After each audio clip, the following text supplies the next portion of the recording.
And then Harper, I shall come over and knock. Knock me up.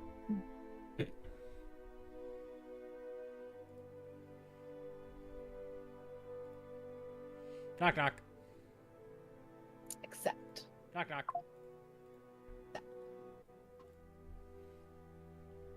I'm string together.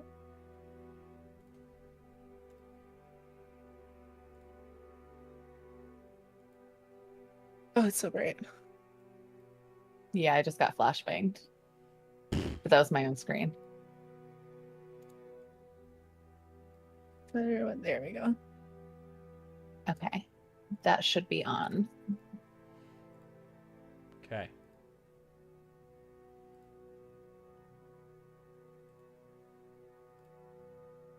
Great. Okay.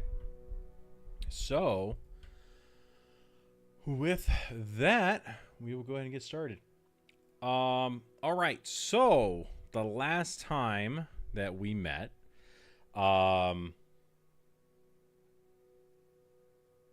the party had just met with Maelise on the boat.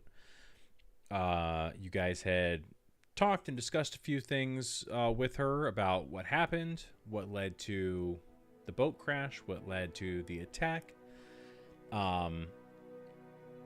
and ended up sailing into Baldur's Gate. Maelise let you guys know that she needed to go to the Water Queen's temple, and the rest of you went through Baldur's Gate in the lower area, checked out a few things, including a haunted house, almost got arrested in the process, were able to get away, very, very nearly not getting away, but you did, and then went back up into town and met back up with Maelise, who had gone to the Cloak and Dagger. She purchased some equipment that she was needing after having been robbed on the boat. And then you began heading up northward after finding a Dragonborn who was willing to take you to a teleportation circle. Along the way, Tollimer was grabbed by an acquaintance from his former life and was taken into a seedy dive bar, was interrogated, was questioned about his role in accidentally screwing up a heist that had been occurring from a different gang inside of Baldur's Gate, and Really user error on their part. yeah, and ended up losing a pinky as a result. However, Tollimer struck a deal with the gang that if your group was able to find this Vault of Dragons that you've been hearing about inside of Waterdeep, that you would turn over the gold to the gang. And he went ahead and released you to go find his gold. You managed to make it into the undercellar. You found a hidden teleportation circle that ended up transporting you out of Baldur's Gate. And upon your arrival, found yourself standing in the top floor of Blackstaff Tower. As you come through the teleportation circle and get your bearings, you can hear the sound of the ocean coming through the open windows behind you, the salty sea air breeze reaching your nose. Through the balcony in front of you on the far side of the room, you can see the distant sight of the giant Godcatcher statue standing north of the market. Inside of the tower, you see 4 tables with all manner of papers, maps, alchemical supplies, crystals, and more. You can hear different sounds throughout the tower. You can hear hissing. You hear the bubbling of potions and solutions inside of beakers. You're pretty sure that you hear like a frog somewhere in the room. In front of you, turning from her from a bubbling cauldron that's in the middle of the room, is a surprisingly young woman with an unruly tumble of black hair above piercing green eyes. You can tell that she prefers, she looks very comfortable standing in practical clothes of a blackish purplish hue with a long coat that's covered in elven ink designs. She turns around and says, "Hey, welcome. You must be the adventurers that Obai and Rainier have been worried about. I'm glad you were able to get to the teleportation circle okay. I'm Vajra Safar, the Blackstaff of Waterdeep.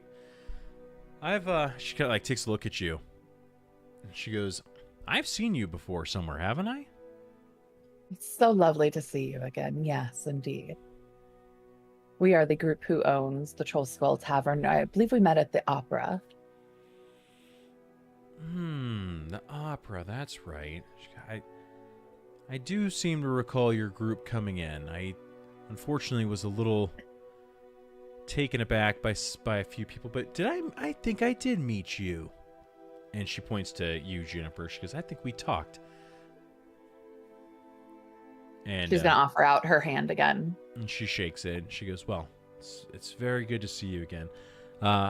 I'm glad to have been of help. Obaya helps me out sometimes with stuff that I don't necessarily need the gray hands or Force Gray getting involved with. I owed her a favor.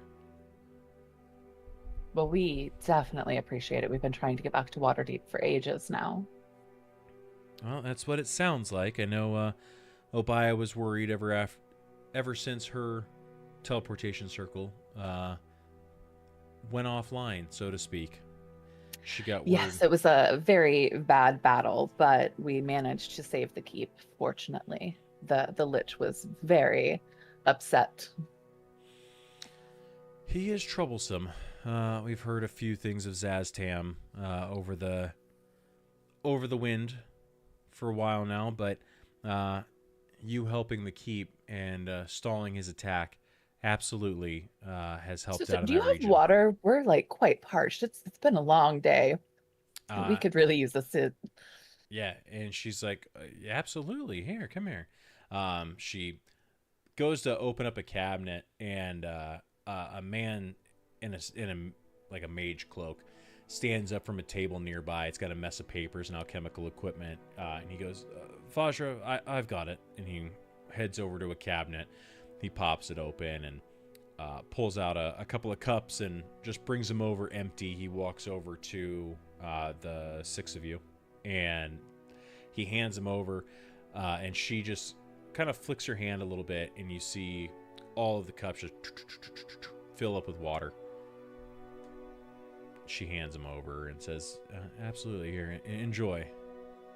She's going to take the cup and then go find a seat to, like, get comfortable in. There's a couple around there. Let me, just in case you want to see, I'm going to go ahead and fire up a session here if you want to jump into the map and take a peek-sees.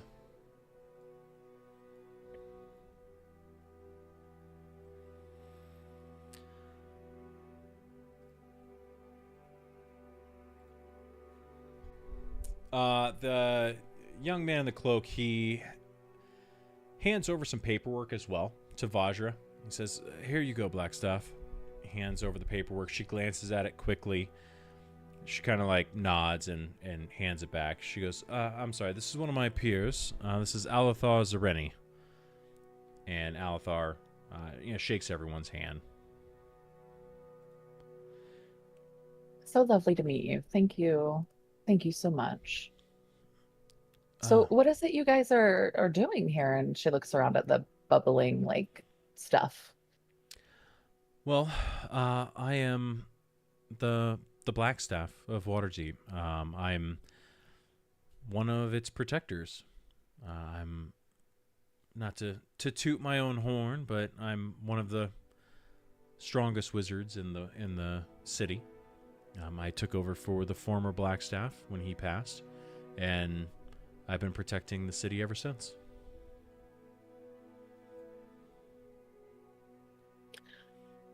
From like just vagabonds or like the Lich, or I'm just so curious. And by the way, toot away. She laughs and she goes, I mean, obviously the city has to handle some of its own things.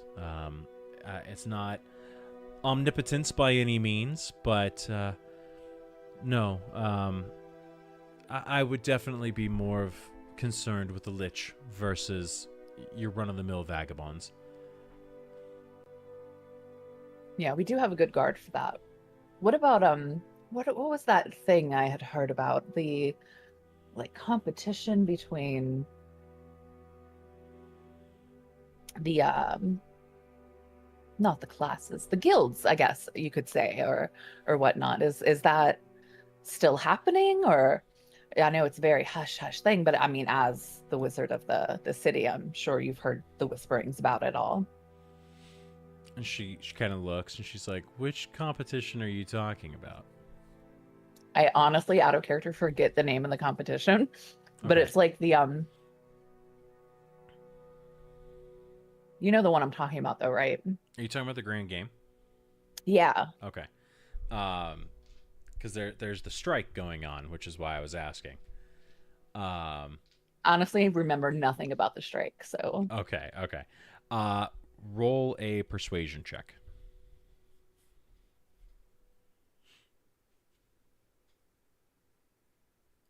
that's gonna be a 24. Okay.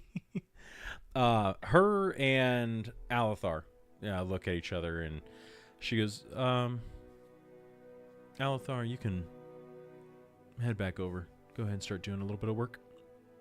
He's like, yes, Blackstaff. She looks over at you, and as he walks away, and she goes, you know, Rainier told me that you guys were actually pretty self-sufficient. So, are you talking about the grand game? Oh yes, indeed, the grand game. And she like lowers her voice as she says it. Um, she says, well, Being new to Waterdeep, I've only heard whispers and rumors, really. she smiles and she goes, well, it's not the guilds that are fighting for that. The guilds have no idea about the grand game. The different gangs and factions of the city, they do. Um, we know that there are several that are currently looking for the Vault of Dragons. What's that? Well, who can say? And of course, everyone's got their theories. And I would be remiss to talk about them when some of my friends are supposedly the ones that are somewhat related to it. But Oh, but are we not friends? I'm just so curious about the whole thing. I mean, we have no skin in that game. We're just again new here, and we things come in through the end doors all the time, and not that we're trying to add fuel to the fire. We're just kind of trying to parse out the truth versus not truth and keep our noses clean, as it will. well, if there was a vault, I don't know about it. But if there was one, I'm sure we would want to keep it in safe hands and safe and secure where it is now. Absolutely.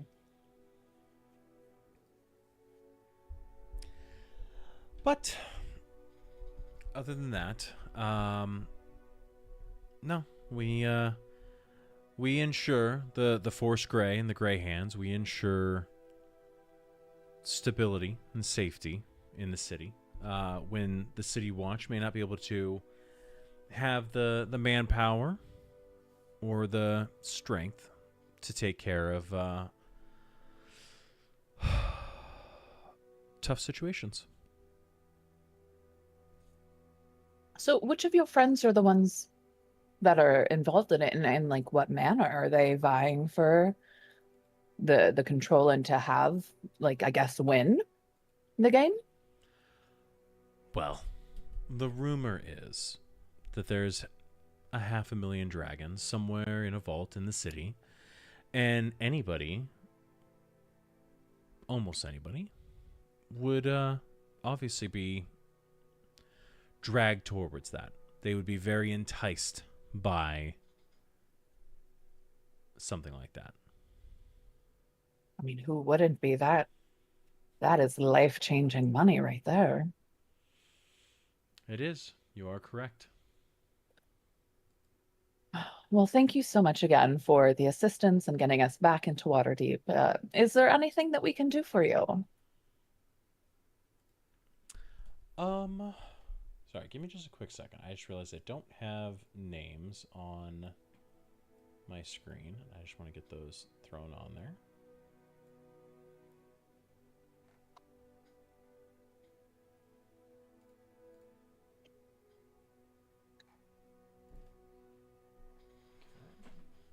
One other second.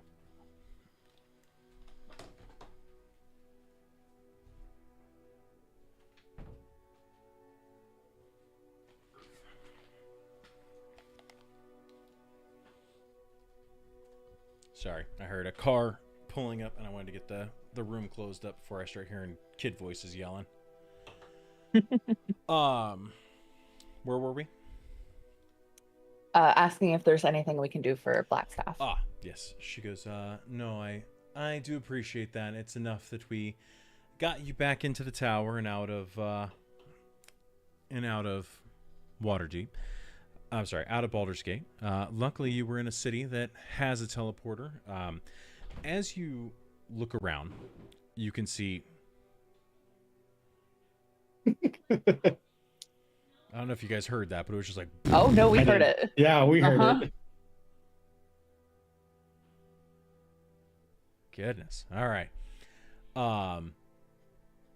Good thing you shut that door. Yeah. As you look around, you can see that there are a couple of other teleportation platforms around the tower that are very similar to the one that you just got off. So all of you just got off the one that's to the southernmost point of the map. There's one to the left, to the right, and then one that's on the balcony. The one to the left, they even have like little plaques kind of on the wall just to give you a point. But she it kind of walks you through and shows you a couple of them, because she shows you the Waterdeep one. She looks over and she says, that one goes to Neverwinter. That's the one on the left. The one on the right goes to Silvery Moon. And the one on the balcony out there leads to a small research outpost near Darkhold in the Sunset Mountains. She goes, we like to have eyes and ears in strategic places while also having a quick exit if necessary. So while I do appreciate the offer, unfortunately, Force Grey right now, we're pretty good on what we have and what we need.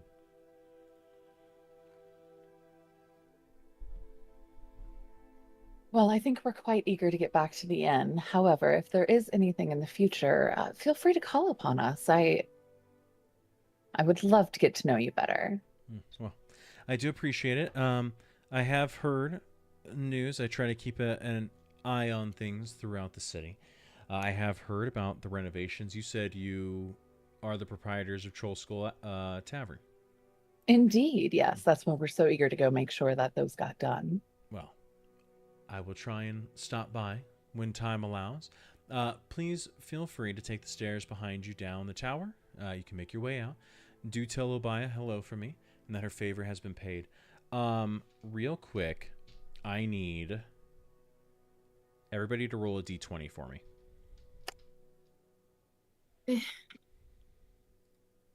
Just count me under 10. 9. 8. 9. Okay, let's get rollies from Maelise and Voldred. Oh wait, I can roll for advantage? Oh fuck. Oh. No, you two can't match. Oh. So you gotta roll again. 11. 4. Oh my god. Okay. Roland, I need you to roll, or not Roland, sorry. Voldred, I need you to roll a D100.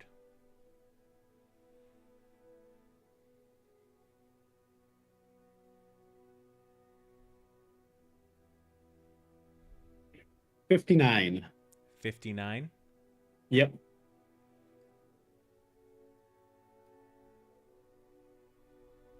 Okay. A reddish glow begins to come from behind Vajra as she says her goodbyes to you.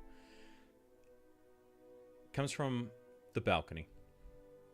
And Vajra and Alethar turn to look, and a man stands on the platform, his blue cloak reaching the ground, and what appears to be a golden collar that is around his neck, keeping the hood tight around his face.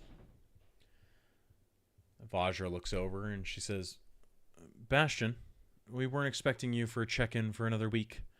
What news do you have from Darkhold? There's no answer. Well, Bastion, what is it? What you originally took as a collar suddenly opens. Then Bastion falls to the ground. A tall, shadowy figure in a cloak stands behind him. He steps off the platform.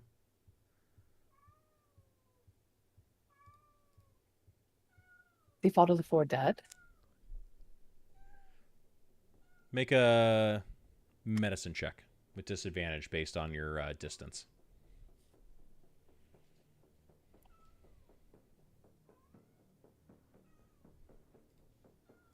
6. Okay, you can't tell. I will update the map here. Yeah, I'm going to be looking at the Blackstaff for just kind of vibes and follow their lead. Yep. The figure in a cloak stands on the platform and steps off of it. And as he steps off, the platform lights up again. And you see 3 more figures boom, boom, boom, appear on the platform behind him. And this was the one on the right, the one that leads to All the way on the balcony. oh, the balcony one. And Vajra turns. Maybe I need to update it. I don't see any difference on the map. It's not. You're not going to see anything Okay. there, but it's just the one on the balcony, the one that's red. Gotcha. And you will now see... Hold on. Select.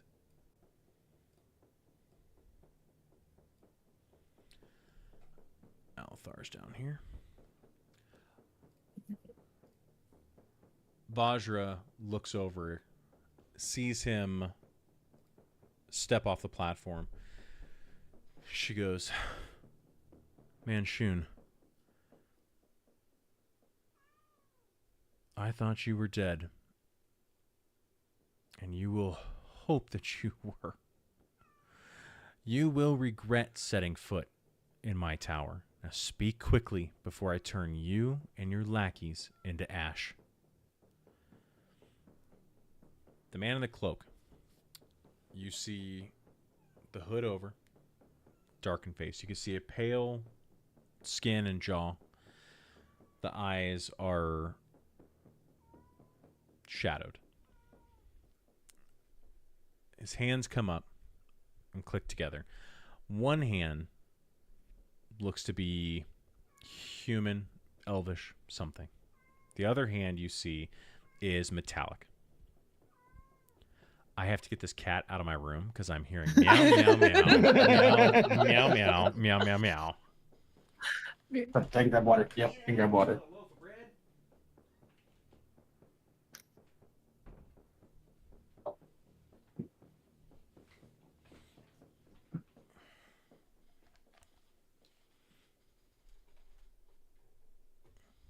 Where'd everybody go?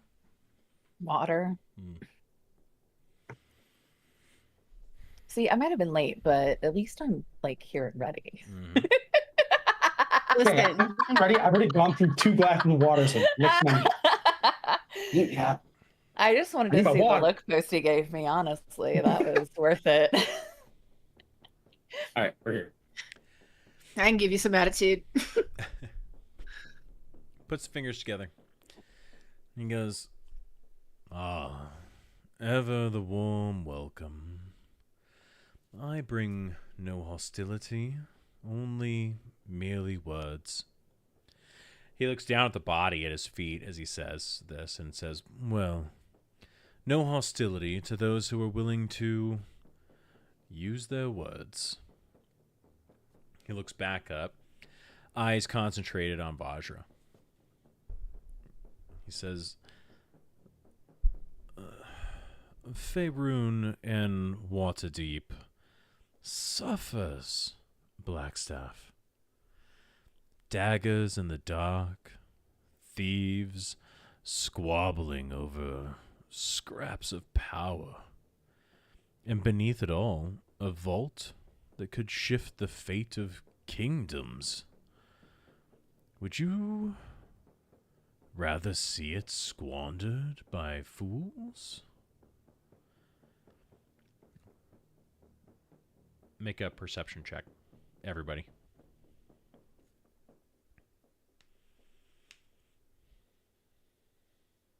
$17.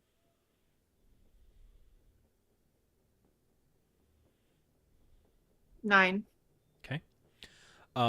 You will see that as he begins to speak, originally when Vajra spoke with you, she stood on her own, nothing. You catch sight of a tall, slightly taller than her staff that has been leaning against the table, not too far away from her. As he speaks, her hand just opens and you watch it apparate into her hand. She grips it tightly. You can see her eyes are blazing. She goes, "I would rather see it guarded than in your hands. You cloak ambition as concern, but I see the tyrant behind your mask. And how do I even know that you are the real Manchun? And how do I know you aren't one of your clones?" As she says this, I need another group perception check.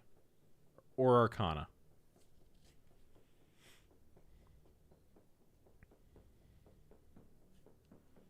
12. 9 on Arcana. 12 in Arcana. 12 Okay. on perception. Perception.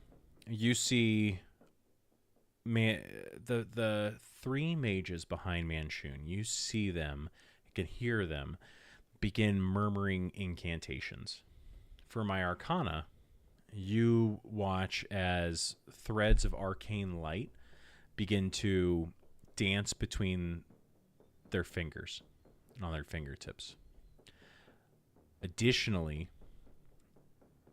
Vajra, you see answers in kind, and you watch as glyphs begin to spin into existence around her staff. And you can feel and hear that the air is humming like a storm that is about to break. You see Manchun's eyes tighten. He says, "Careful, Safar. A battle here would be unwise. Even your tower might not withstand the fire that we could loose upon it. Now, I came here to offer partnership, not war. But if you insist on recklessness..." He lifts a single hand, and the mages behind him freeze mid-spell. The implied threat hangs heavy in the chamber. Vajra responds through clenched teeth, "You mistake restraint for weakness. Take one more step, Manchun, and we'll see how many of your clones it takes to scrape what's left of you off of my floor.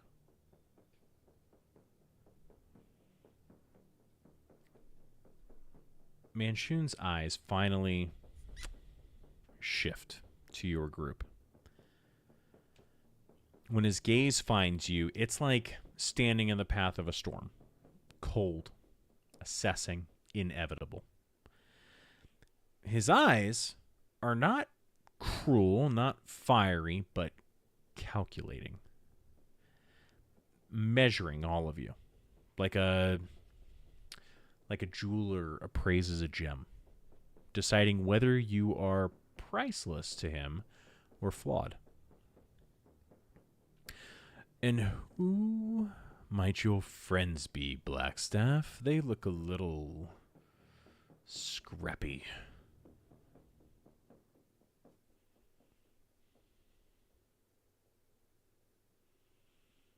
You don't need to worry about who we are. Juniper's need to gonna worry about- kick him. The question was for the Blackstaff. We have no speak here. Make a intimidation check, Volgerd.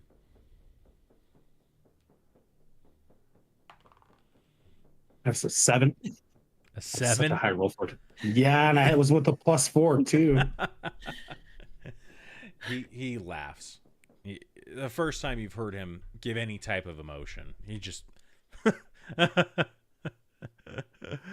Oh, that's funny. You see, I worry about everyone in my kingdom. Everyone under my gaze. So Blackstaff called him Manchun. Would we have any like history knowledge of who that is? Roll a history check for me. Can I jump in on that too? Yeah, you would have to do it with disadvantage. Not like I need it. New character in a new city to her. 15. Okay. 17. with Hey, disadvantage. okay. Hey, yo. Hell yeah. All right, Yeah, I like yeah. that. Well, About time. with I mean, that- what? I was like the double nat 20 I got on a disadvantage. Oh. I did get one of them was a nat 20. Nice. Hell yeah. There you go. Nice. Okay. That's big. So, with a 15 and a 17, you guys know a few different things about Manchun, or you've heard a few different things. One that you've heard most recently in this campaign is you have heard about 2 different types of Zentrum operations. You've heard about the Doom Raiders. What's up, Joe? Yay! Welcome. Up, my people. My guy. Hi, Joe. How we doing? Good. How are you? Good. Excited to be here with my friends. There we Got here go. just We in missed time. you. I've been keeping up a little Yeah. bit. I don't know where we're at, but I know what's going on. So Okay. We're right where we left off. There's just people in here that shouldn't be. Yeah, Okay. just get ready with your fucking high roll and dice arrows. That's all we need. Mm-hmm. I'm ready Yeah. to shoot a motherfucker. Well, we might need you to shoot a motherfucker. Imagine. Just How'd we pretend do it's on Elena. how do we do on the intimidation check? That's where I last. I did that was shitty. a That's not- 7. It was Yeah, not that was a great. 7. Oh boy. It Okay. was kind of the equivalent of like, hey, mister. Juniper didn't help because she was like, stop it. Yeah, she kicked me and ruined my intimidation. I wanted to see what Blackstaff said about us. She had enough respect to let you speak on your own. So, where was I? All right.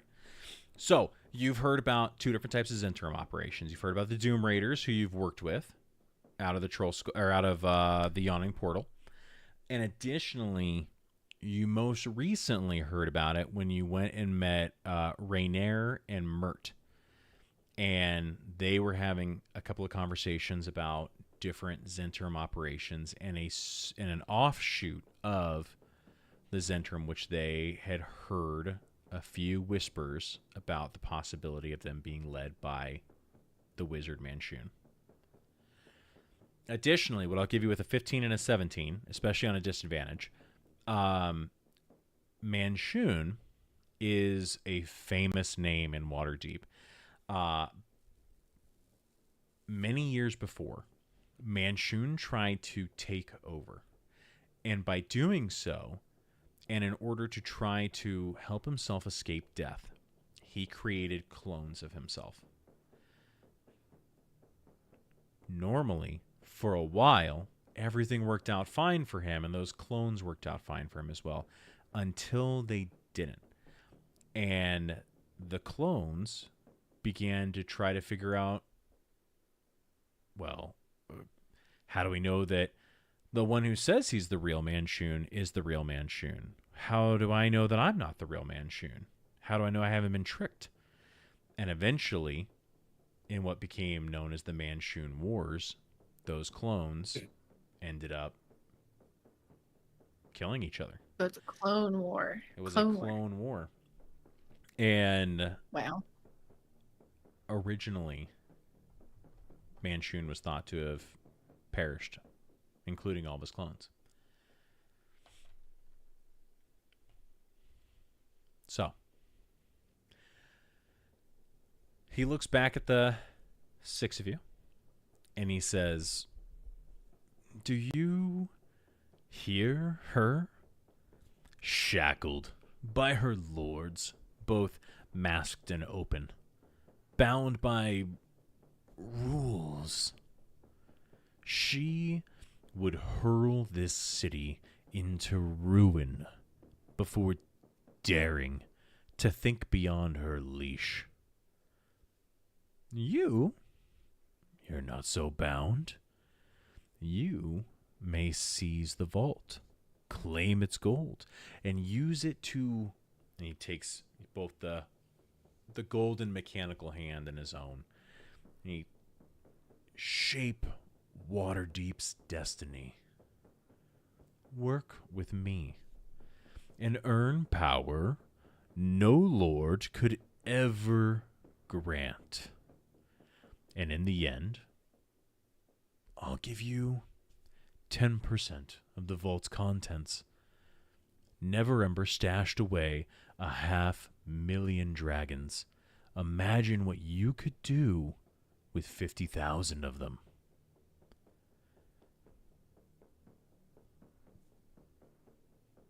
We roll insight to see if he's trying to like deceive us.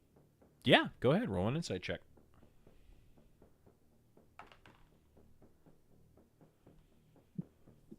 14. Okay. He isn't blinking. He is looking right at you, and he is telling you that he's I got an going 18. to... You got an 18? Great. I'm glad you're getting some good rolls again. Don't patronize her. Yeah.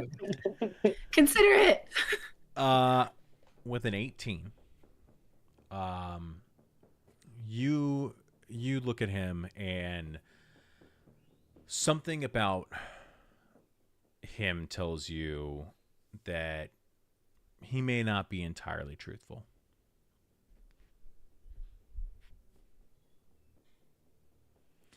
I'll just mutter under my breath lies.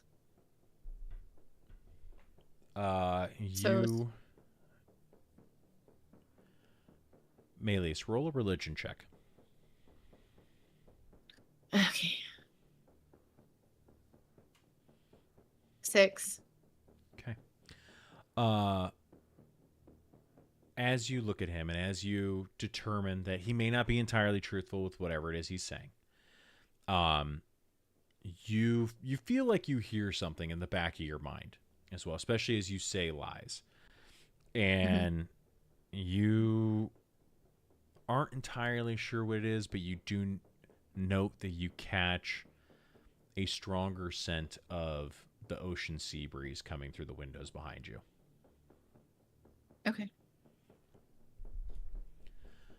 I don't discount that you would give anybody who works with you 10% of this, but it's a fairy tale at best. You're willing to go to war with the likes of whoever gets in your way over a rumor? That doesn't seem like a good use of time. He looks at you. Make another persuasion check for me.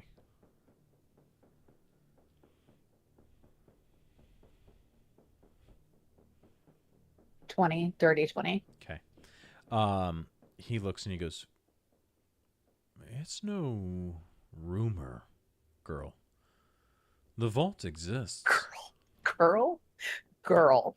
Whew. Okay. Adorable, really.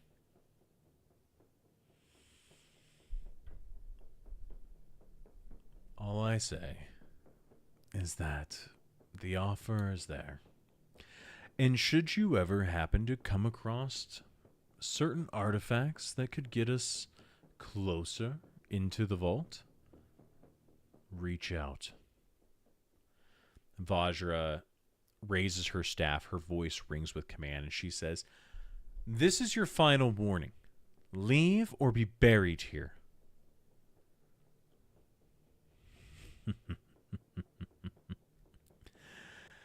He lowers his hand. The mages behind him ease off. Their hands separate. And that arcane energy that you could see crackling between their hands, while not disappearing completely, also starts to ease.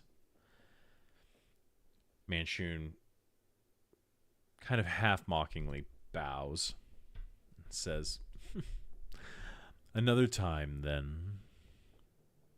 Consider my words, travelers, adventurers. I'll know if you need to get in contact with me. And if you don't take my offer, when the gold flows and the power shifts, remember who offered you the choice of standing with me rather than beneath me." With a sharp turn, go ahead. Is that a threat? Question mark.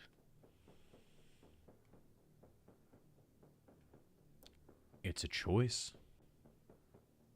And I hope that you make the right one.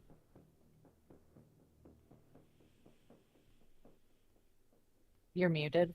Something's not coming through. We never make the wrong choice. Clearly, we're still standing here. Boy, Juniper, like, puts the period on the end of Vulture's sentence. I give Vulture a smirk and just nod my head. Juniper, roll a D100. Muted. Oh, no, I was just mouthing to myself like 1,000%. Oh.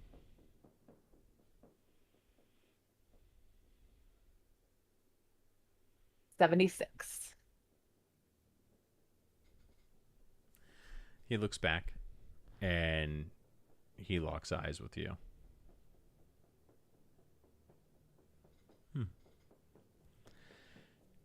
With a sharp turn, him and his retinue step back onto the platform and they disappear in a crackling wave of teleportation. The words around Vajra's staff flare one last time before dimming, though her jaw remains tight with fury. Snake. He won't Juniper's stop. going to finish the glass of water with a shaking hand. A 1 on that D100 would not have worked out well. He's not going to stop. And now he's set his eyes on you. But we need to find out where he's working from. But he came through Darkhold. Maybe he's out there. I need somebody who can help me. Well, I can probably call in one of the Roland steps forward.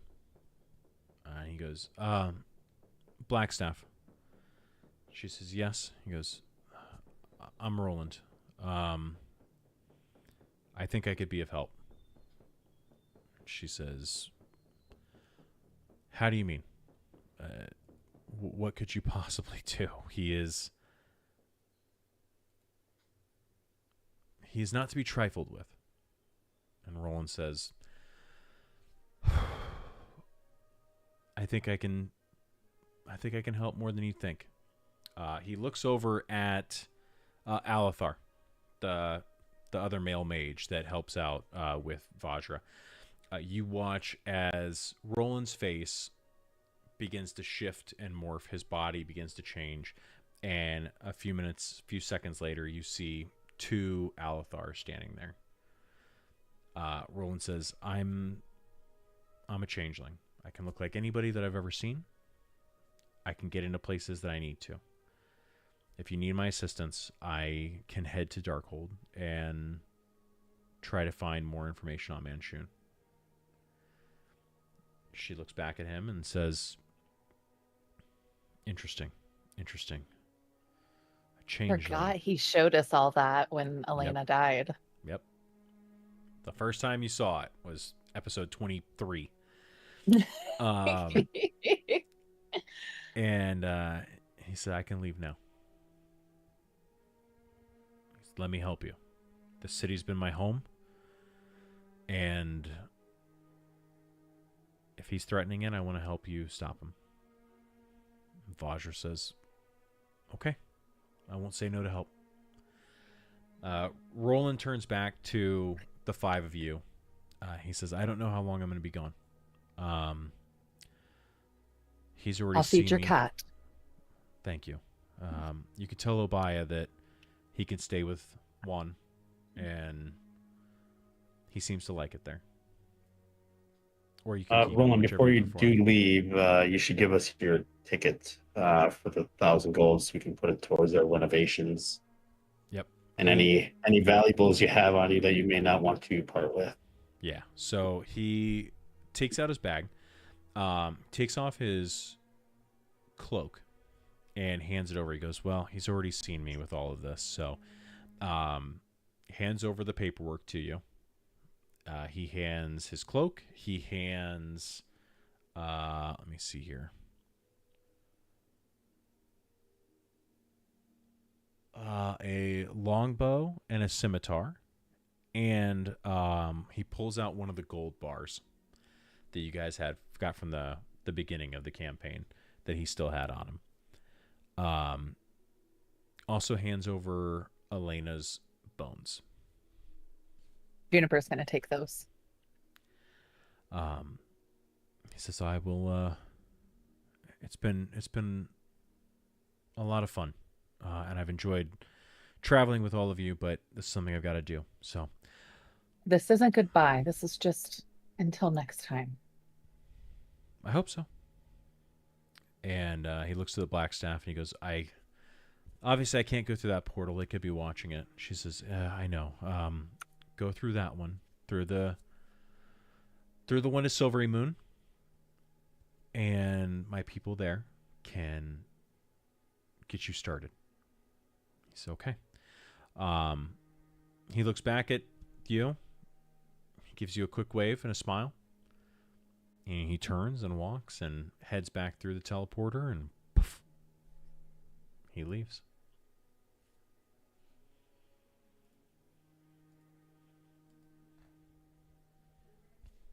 Vajra looks to the 5 of you and says, well, it's been an interesting day. I'm sure that you are all ready to head home.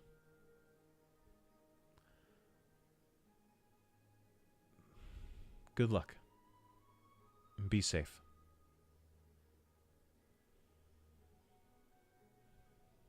And Alethar walks behind you. He opens up the door to the stairwell that behind you that leads to the bottom of the tower. And the 5 of you exit quietly. You head Juniper is a lot more sad, realizing she's about to go have to face the orphans. You begin to head down the curved stairs.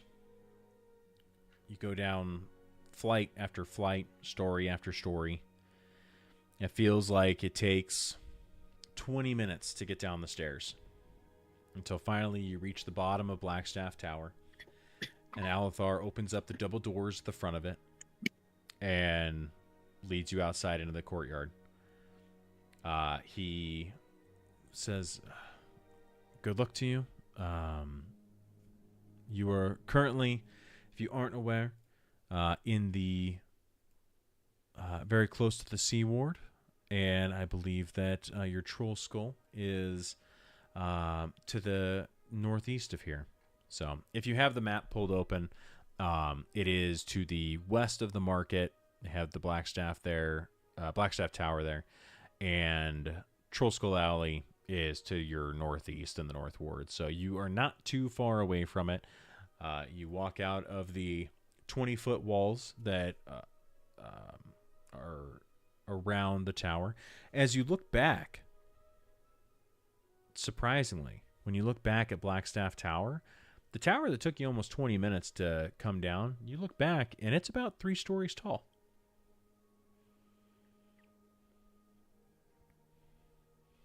It's a TARDIS. The gates to Blackstaff Tower open up. You were led outside and they close behind you. As you look around, it is early evening. The sun is beginning to go down. A orangish, burnt orange glow coming from the ocean to the west. And the city is yours. What do you do?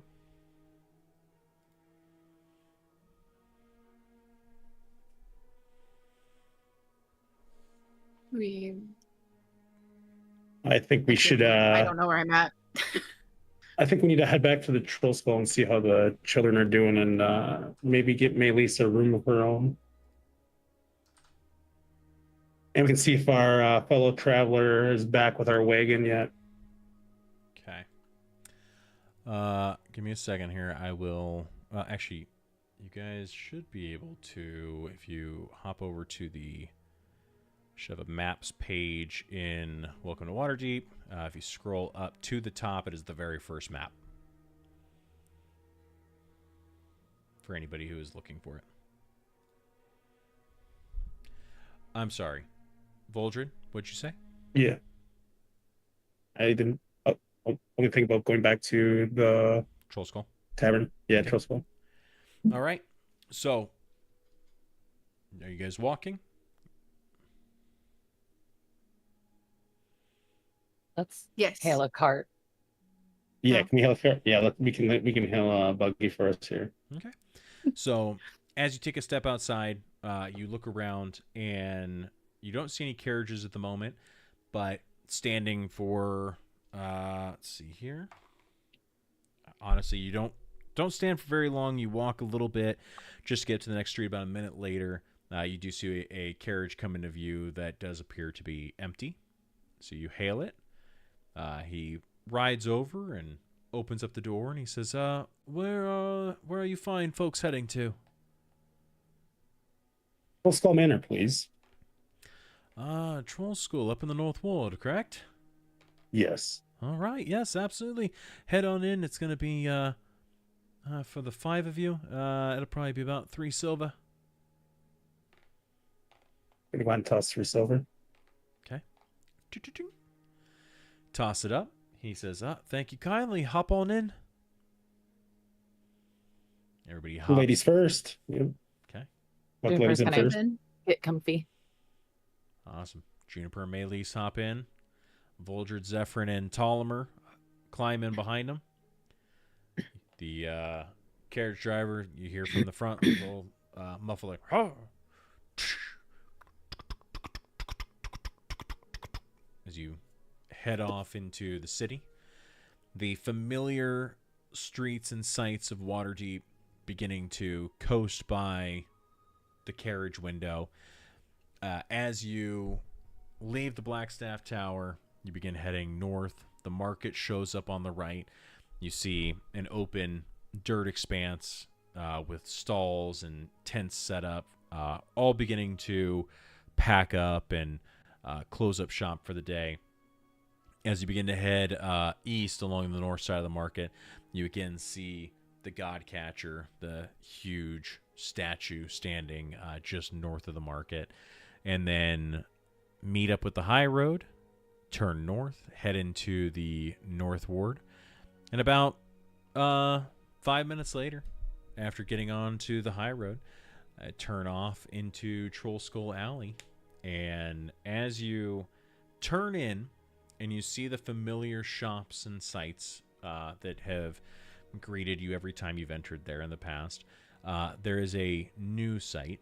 And as the carriage turns to the right and Troll Skull Manor comes into your view, you see that in your time that you've been gone, that the guilds that you have hired to renovate the Troll Skull, that they have been hard at work. You see that all of the boarded up windows have now been unboarded. They have fresh glass if any of them had been knocked out. You see what appears to be at least a passably good paint job on the front of the building. The shutters have been painted. The sign has been straightened up and wiped down and varnished. As the building continues to come into view and get a little bit closer, you see that the hole that was in the roof at the very top, that has been patched up and closed. And as the front porch comes into your view, as you get closer and closer, you see that it has been sanded down. It has been stained, Refinished. Refinished and stained. The broken step on the front has been fixed, and the manor stands in front of you.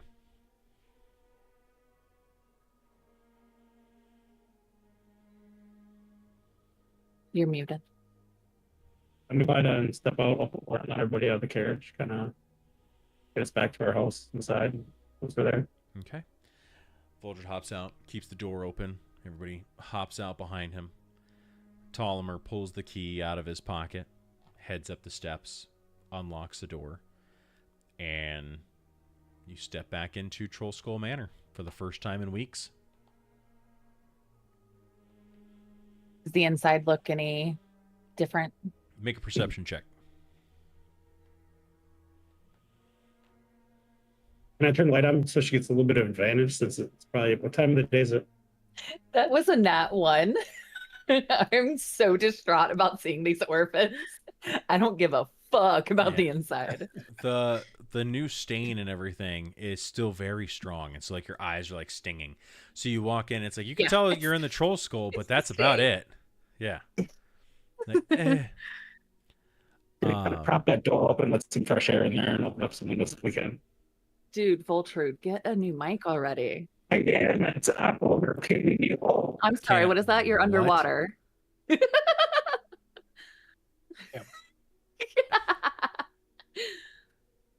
that was bad. That was really bad. It was so bad.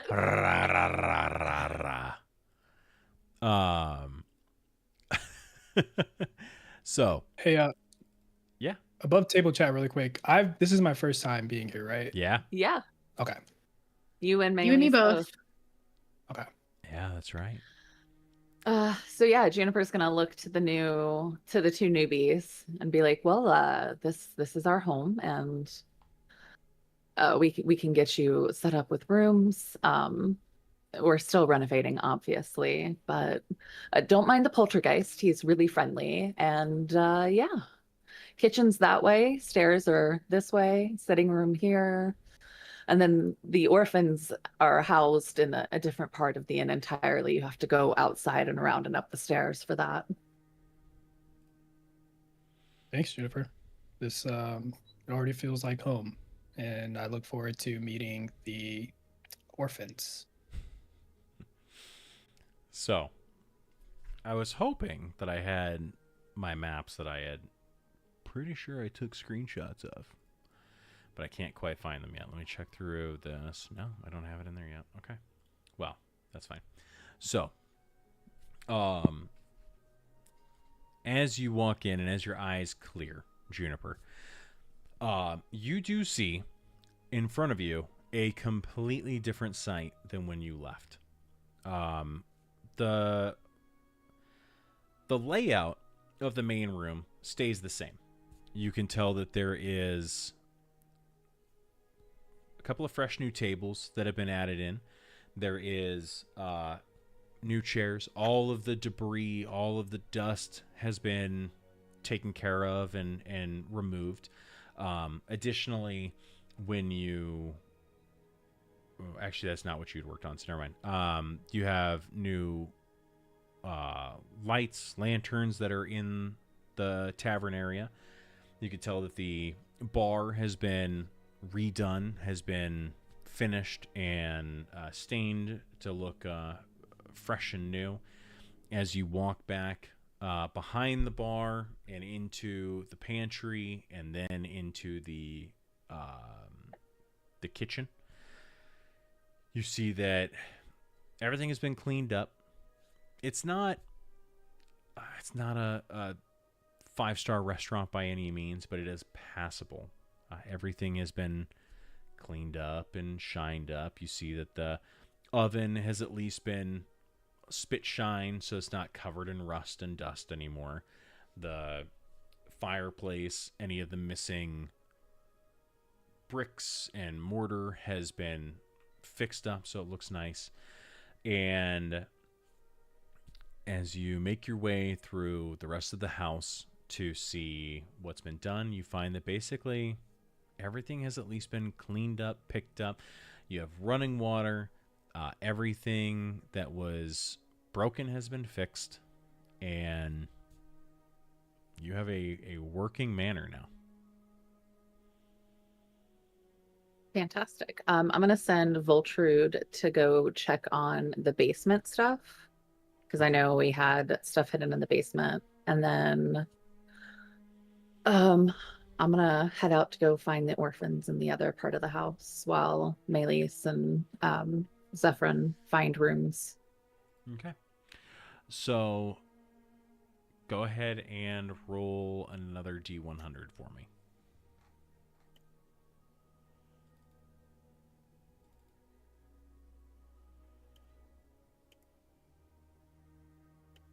I'm stepping away for a second. I can still hear though.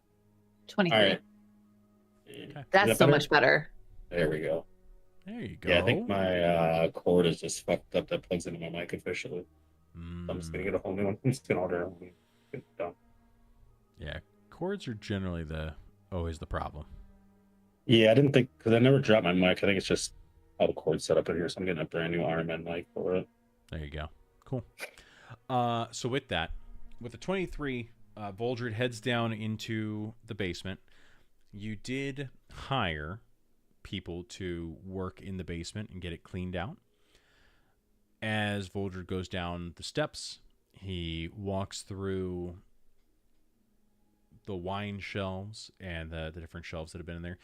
You see that all of the rat corpses that you had found or had left before, those have all been cleaned up. Oh, yeah. We didn't tell Joe about any of that. Yeah. We were infested with rats. We just left a shit ton of rat corpses in the basement. And Juniper went and found like a street cleaner and was like, I'll pay you to go clean out those. Well, damn. And then like left. She's like, we'll leave it unlocked for you. Like, don't mind the orphans, clean out the rats. We gotta go. And they did. They are gone. The shelves that were down there, anything that was broken, that was no longer usable, has been fixed up or replaced. Any of the old broken casks or the boxes that were filled with just rotting food and decay at this point from being left for so long, those have been removed. There's a couple of lanterns that are available in there now. Voldred lights those up as he goes through and checks. With the 23, you walk over to, or 27, I can't remember, but as you walk over 23. to the wall You had a stone there that you pulled out to hide the money, right? I believe they did. Yeah. So Voldred goes over, finds that stone. You shimmy it out, and you take a breath. You're like, please, please, please, please, please. And you slide it out and look behind into the crevice behind it, and everything you had left behind is still there.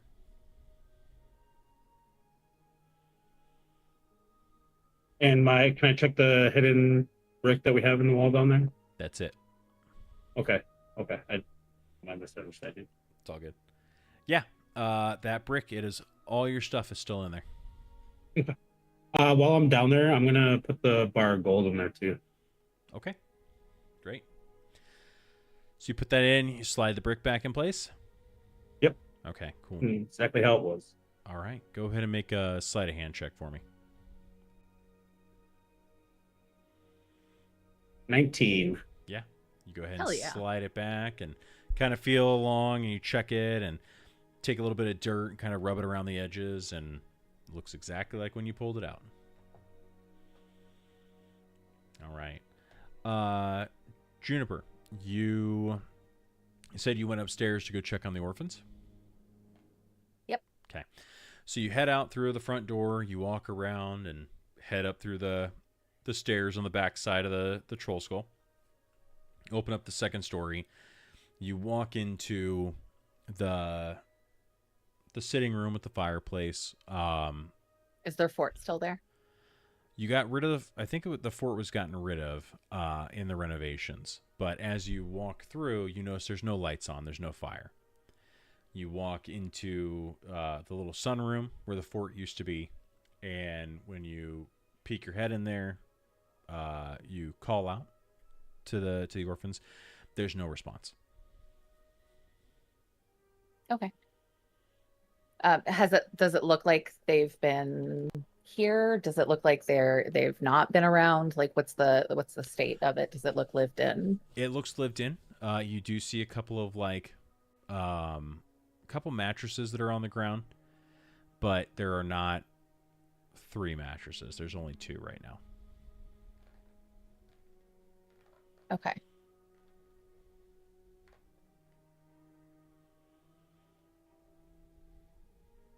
Trying to rack my brain. Do I remember where they typically hang out? Make a history check or a survival check. Let's see, history. 14. Okay.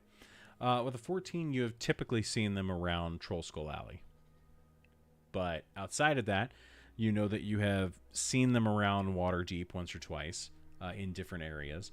But you know that they are precocious, they're headstrong, and they tend to just do what they do.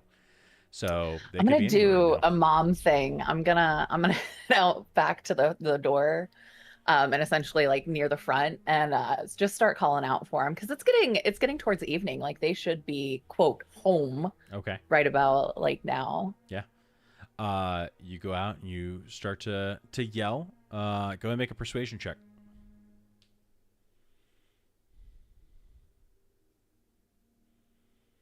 11. Okay.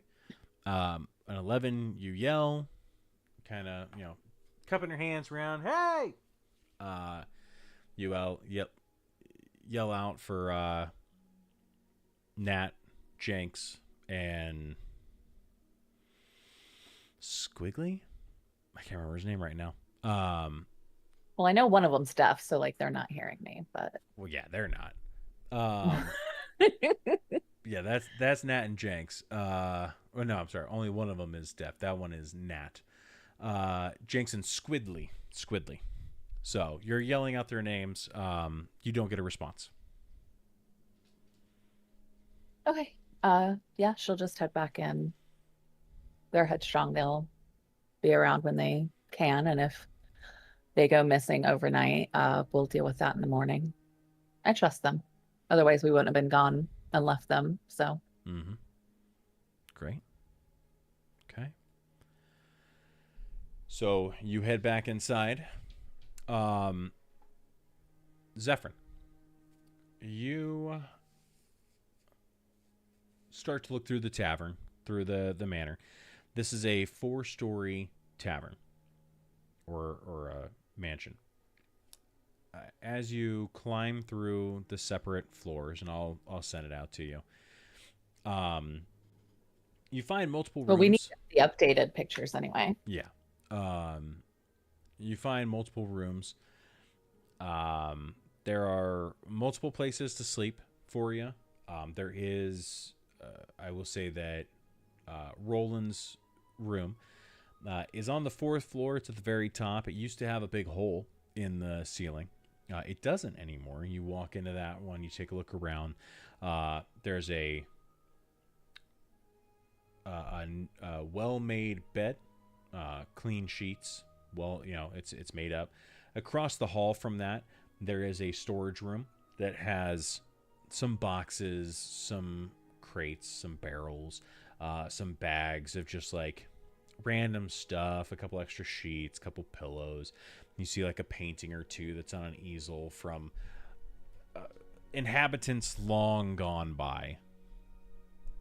But there are several places for you to finally be able to sit and sleep for the evening.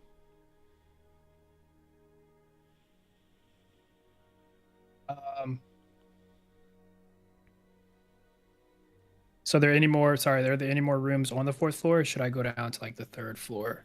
Those are the only 2 rooms on the top floor. And then the 3rd floor, let me see here.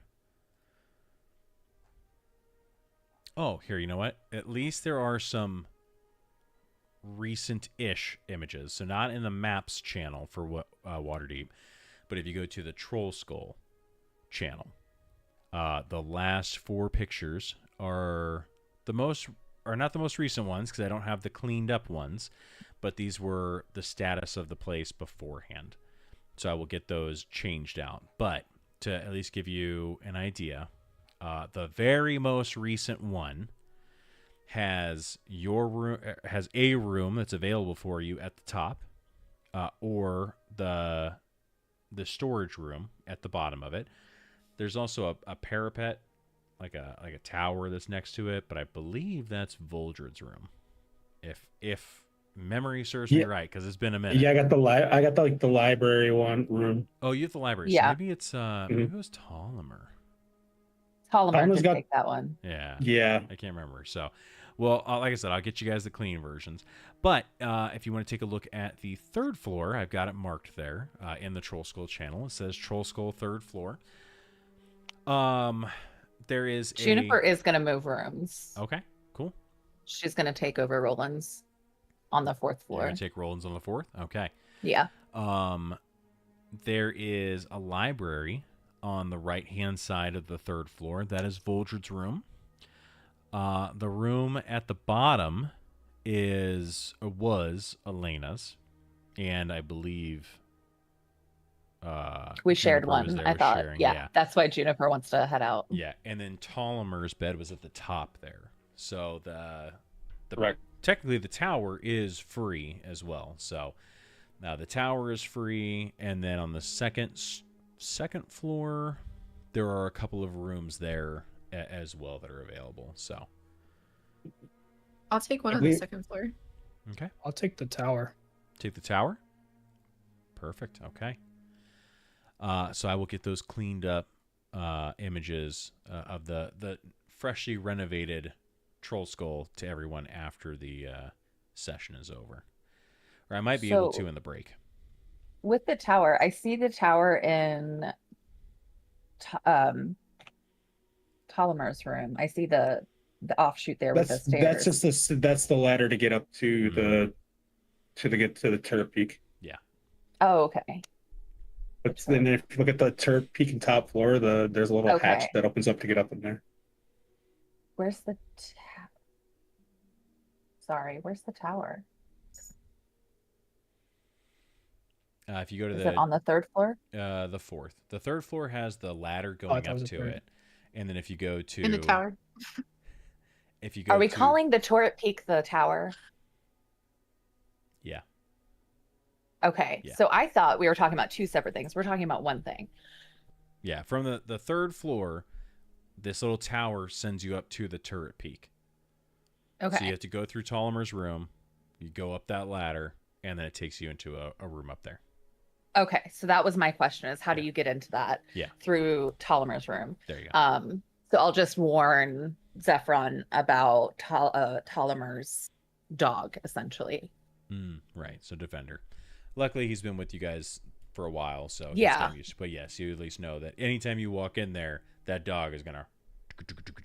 Yep. It's fine. I need a little friend. Don't we all? So, the moon starts to rise. It's nighttime. May still be a little early. May not be early for everybody. How would you like to finish the night?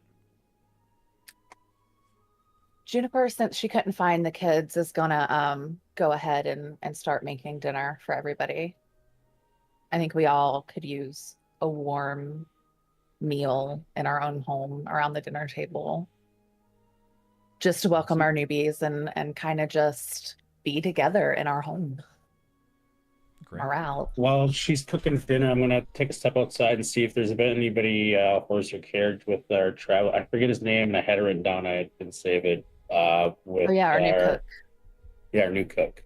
Skeg. Yeah, Skeg. That's it. Yeah, go ahead and Let's see. make a perception check. 6. Okay, so you walk outside. There is no carriage. Inside, there was no carriage. So you know that there is not a carriage inside of Troll Skull or outside of it, which is good. Additionally, you don't see Skeg. Make a history check, or I'm sorry, make a survival check for me. 18. Okay, so with that, you're like, well, geez, there's not a half-orc kid, a horse, or a carriage inside of my manor, so where could it be? That's right, it's going to take him about a month to make it from Scorniabel to here. So you know that it took you about a week or so to make it from Scorniabel to Baldur's Gate and then immediately up with the teleportation circle. So you know that he's got a little bit of time before he shows up. Okay. Thank you. You're welcome. Juniper, I need a survival check. 6. Okay. It's been a long journey. It has been a very stressful time at Blackstaff Tower. So you go down, you make food. Anybody can make food at a 5. Like you can make something, but your hands are still shaking. So the food that comes out is edible. It's not very flavorful. But for everybody who is finally back home and finally in a place that feels a little safe after being shot, stabbed, had fingers cut off, almost killed in a river, almost killed at the top of a tower. Everybody Watch our best enjoys friend it. die. Yeah. Watch your best friend die. Watch one leave. It is a very good meal to all of you. She's gonna make up a very bland but hot meal of chicken pot pie, essentially, and serve it up. And she's gonna put the crystal ball on the table as well, just in case the poltergeist wants to like bitch about the renovations done. She'll just open that line. Yeah, make another Arcana roll.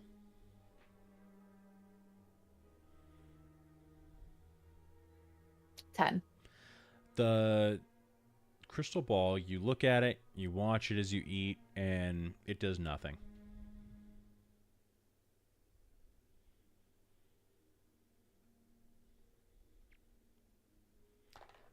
So, what do you guys talk about as you eat your meal? I trust you guys found your rooms okay? Yes, and Yes. looks a lot nicer than when we left so far. I'd like to thank you all for your hospitality. It means a lot. Well, you're welcome to stay as long as you need, Maylise. I appreciate that. Yeah, I'm looking forward to getting some well-needed rest. Um, Thank you for the room. Thank you for the stay. Well, you're stuck with us, Saffron. You don't have options, so I needed one to hear of that. us. One of us. And it kind of, I'm you like, know, after being home and, you know, not there with some travelers gone with from us and everything else, the kids aren't there. I'm just going to kind of eat in sorrow, kind of like sad that it doesn't feel or fully feel like home as pieces are missing since we've left. Just kind of silent. Vulture, you went outside. Did you see the orphans? Ah, well, no, I did not see the orphans. I didn't see any trace of them or hear any kids running around or any sneaking going on. So, no, I have not. And I'm not looking forward to coming face to face with them until then. No, for sure, but I'm just concerned. It's so late and they're not back, and we've been gone so Well, long. we've been gone long, but who knows how long they've been gone. I mean, there could be No, they trying to were follow. here recently. I Okay. hope they're not in those troublemakers. Well, maybe we can get some Look at food in the us and baby. we can either go looking this evening if it makes you feel better, or we can wait till daybreak and see if they show back up. And if not, we can go through the city and maybe ask a few people if they've seen the little kids. We'll wait for daybreak. I give them benefit of the doubt. Okay. do they usually take off for an extended period of time, or are they normally back in time for They're dinner? fairly self-sufficient. They come and go as they please. They make sure that we make sure that they're fed and whatnot, but they pretty much do whatever they want. They've been through a lot, those kids, and they're so brave. And God, do you remember when they tried to help us fight the bad Yeah. uh You two would definitely like the kids. They got a little spunk in them. They're our little mini adventure travelers. yeah. Look forward to meeting them. I'm gonna kind of finish up my I wanna- soup and kind of. Oh, go ahead. I was gonna say too. I know we've had kind of a rough travel, and to lighten the mood, I wanted to tell.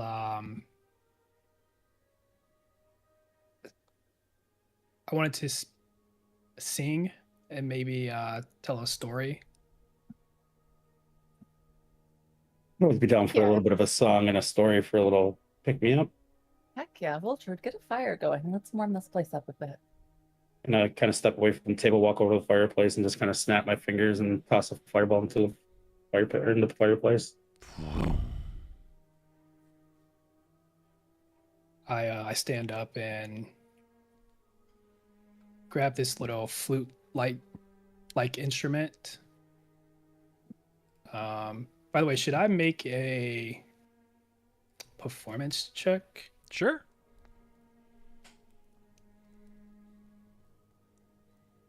Better sing on tune. Oh boy, he jinxed me. I think he broke the flute, grabbing it out of his pocket. Well, What'd you roll? I ain't gonna sound like no John Legend, but I rolled a 4. Okay. Juniper is gonna pull out her instrument and kind of do an accompaniment. So go ahead and, since Juniper's going to help you out here, go ahead and roll again with advantage.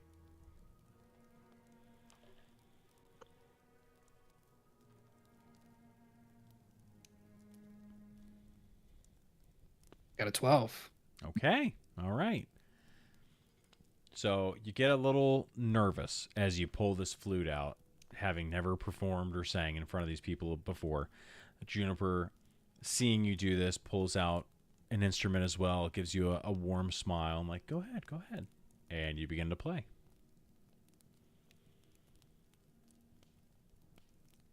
What do I gotta sing? we won't make you. Absolutely. No, I will. Let's see.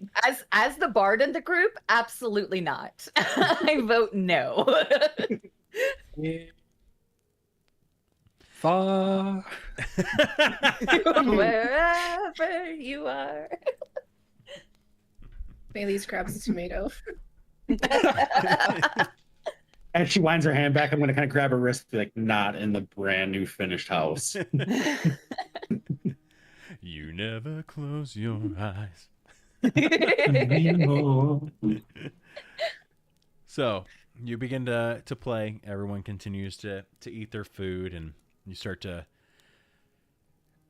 You watch as like these tense muscles, these high shoulders, all of them begin to relax. You see feet start to keep time with the beat, knees bouncing along, and you can just tell that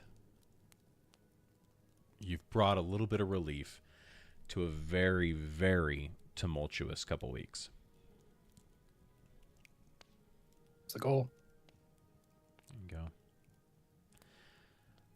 And as the five of you begin to finish up, Ptolemy, he continues to kind of rub the stump of his pinky where it used to be, and he's like, I think I'm going to turn in, guys. It's been a long journey, and I'm tired. As he slides the chair back to stand up, you all hear bang, and the front door flies open, and you hear 3 sets of feet come running in, and they go, you hear, they're back, and you see a tall, lanky girl come running in. You see the heavy-set little chunky kid come running behind him, holding a stuffed owlbear, and you see a skinny tiefling boy wearing an eye patch come running in as well. Jennifer's And gonna hop up and hold her arms open to the kids. Squidly comes and jumps into your arms, and he's like, "Where have you guys been?" And Nat, she signs to you, and she's, in sign language basically says, you're back. Where have you been? And Jenks comes up, and he's holding his owlbear, and he's looking around, and you see a quizzical look on his face. Juniper is gonna take a big breath in, and with a sad, warm smile, regard them. Adventure. It's what we do, right? We adventure.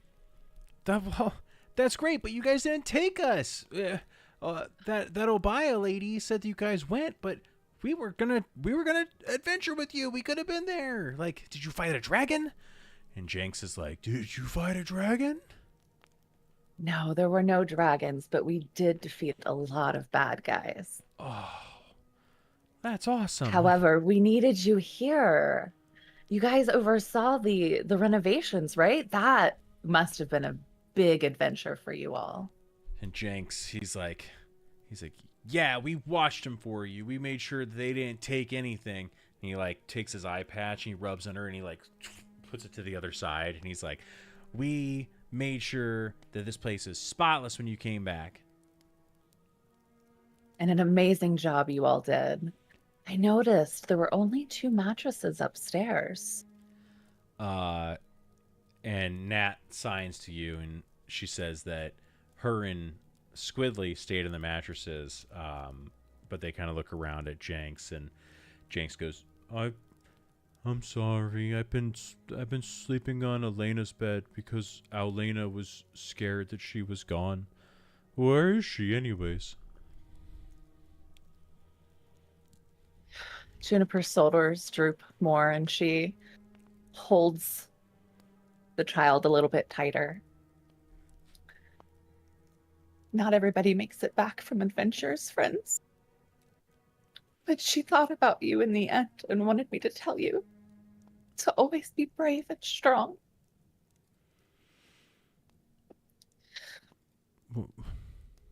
What do you mean? What does that mean? Where did she go? She fell in battle. So brave. And she made sure we got home safe. But yeah, but you guys are adventurers, right? Like you. And with adventures come peril, come danger. That's why we caution you all so much about what you do, because you don't always come back from it.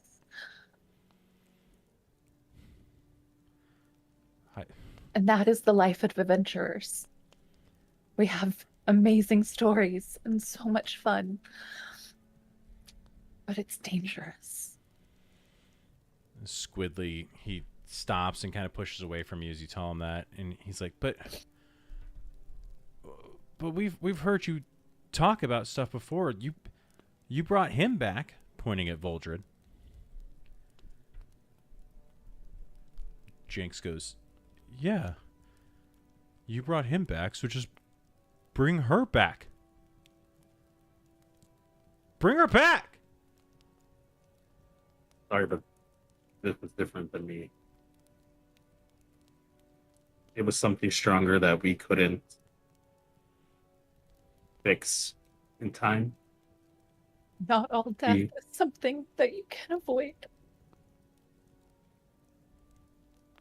And don't think we didn't try everything in our own powers to save her. We did.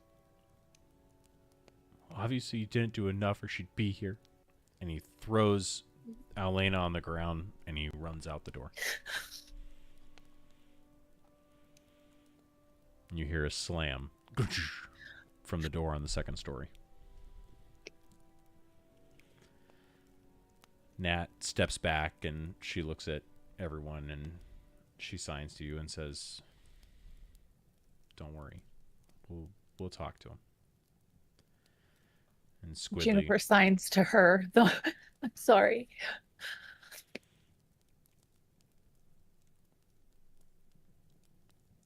and she heads out.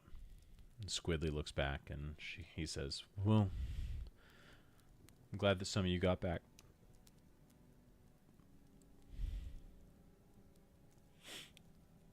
Don't tell the others, but I'm going to miss her. And he walks over and picks up Alena, and he walks out the door as well.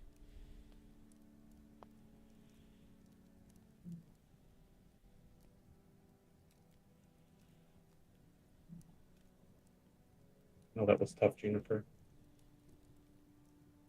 But it was the right way to go about it. I know. They'll learn. Being an adventurer isn't always fun.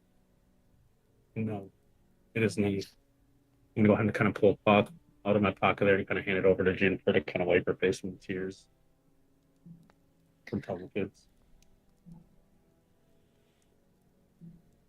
It will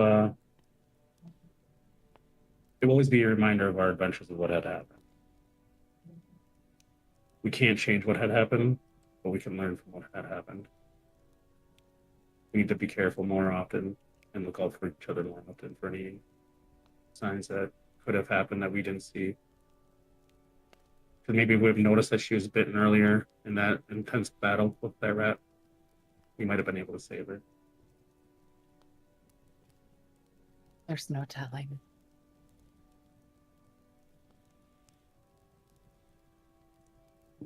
I'm gonna go retire, take a hot, long bath, and go to sleep. It sounds like a wonderful way to end the evening. Okay. Can I roll for resurrection?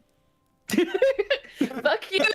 Fuck you! You cannot make us feel this way and then decide to change your mind. Ugh, my heart hurts so much. Mine hurts too. Kids. Ugh. The five of you go to retire for the evening. One of you goes to check Elena's room, and the door is locked. and you can hear a soft sobbing coming from behind the door. As Make that's it kind of as it's kind of like near my room, I'm gonna kind of walk up to the door and kind of give it a light knock, and just quietly like, "Are we okay in there?" Kind of figuring it's one of the kids that ran in there after, you know, after being told what happened. Kind of figuring it's one of the kids in there. You don't hear a voice back, but you continue to hear soft crying.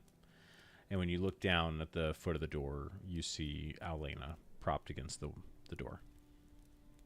In passing, Juniper's going to whisper to Voltrude as she's headed towards the bath, and maybe it's best to just give it a little bit of time tonight. Right. I'm just gonna kind of put my hand on the door, rub it down, and kind of turn back towards my room. Okay. The rest of you retire for the evening. We'll go ahead and take a break there. Back in 10. Yes. Okay. Yeah. I need that shit tonight. Yep. I need to hit something now. Can we go? Can we go murder something? Me? All right.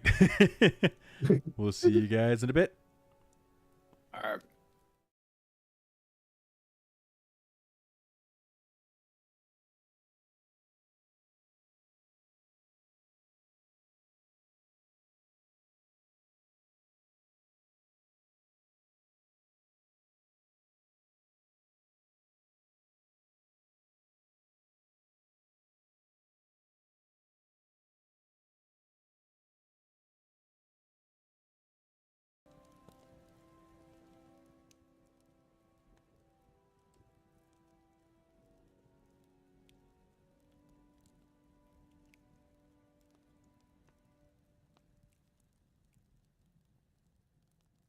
Top of your forehead looks ridiculous. Oh, by the way, we never decided how long we're taking here. 10 10 minutes. minutes, but Okay, I'm going to perfect. be a little longer. You need to use your listening ears. I'm sorry, I was too busy fucking crying internally. Mhm. It's all your fault.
That was a solid 8 out of 10.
Pretty sure they're right there.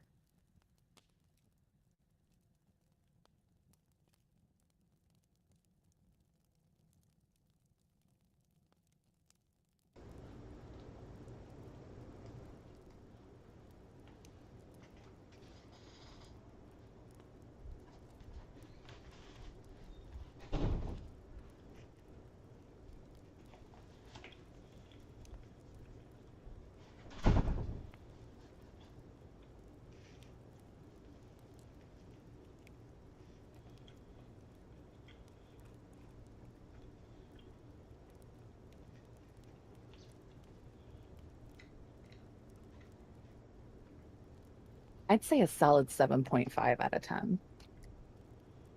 For what? You rating? I gave it an 8. No, I heard. That's why Oh, JC's Is that bird. what? Oh, that's why I'm jumping in here. Oh. I'll let her know in a second.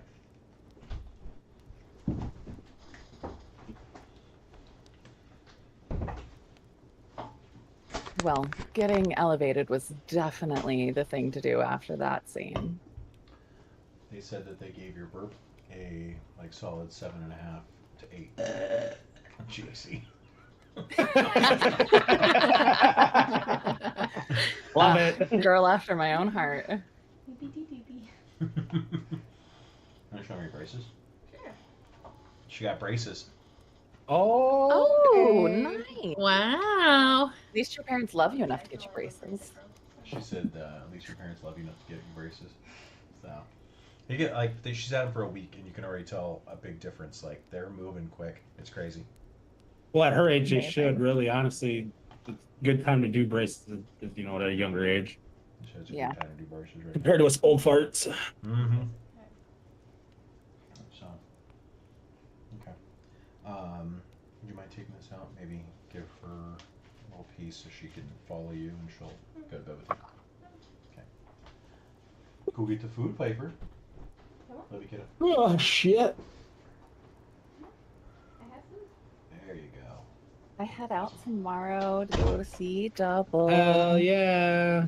I'm excited. Nice. You know what? I'm excited for sleeping in 60-degree weather with my fucking windows open tonight. It's gonna be fucking glorious.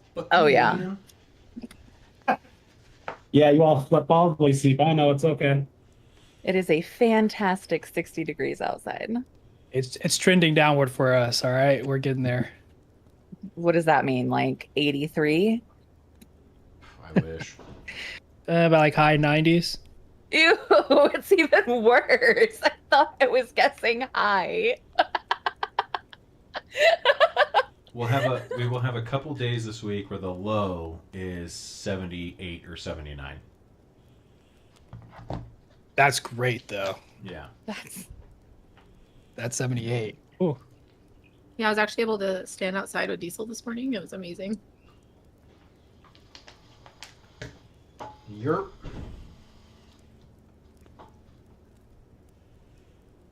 So Joe, this is your first time playing D&D, right? How do you like it thus far? You've got like several sessions under your belt now. Oh yeah. The day we lost Alina, that was the day I was like, holy fuck, I'm like sucked in. I'm here. Because I literally felt like I lost a friend. It was crazy. The next day I was thinking about it. I'm like, what the fuck happened last night? For real I'm though. still here, guys. No, it's not the same. Oh.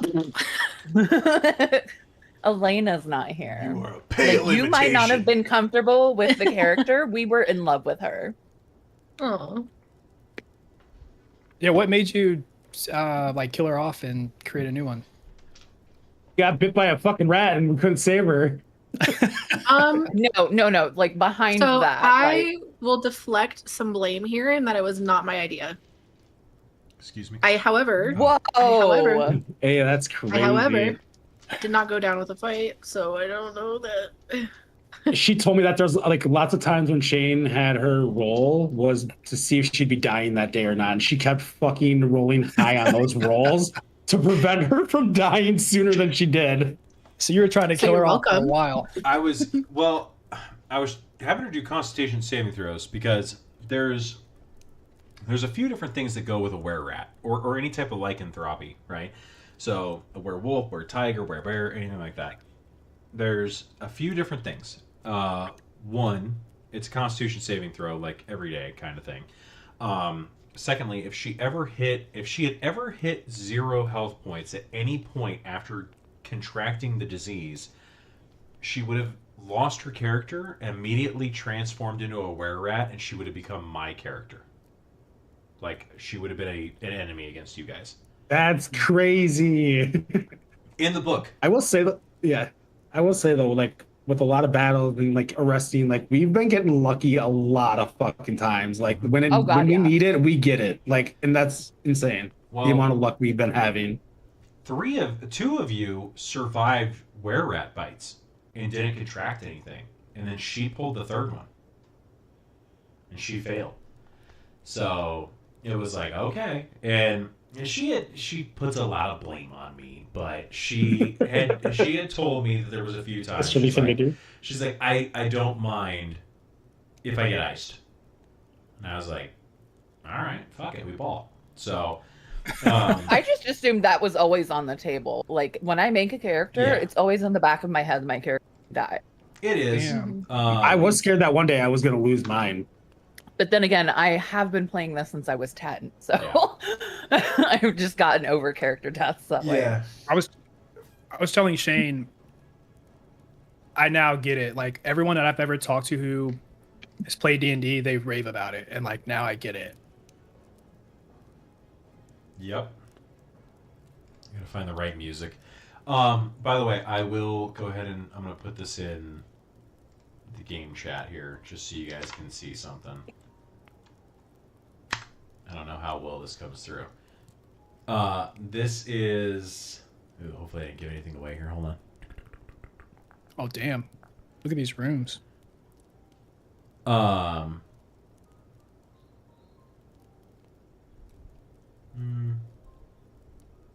Probably shouldn't have put that, but it's fine.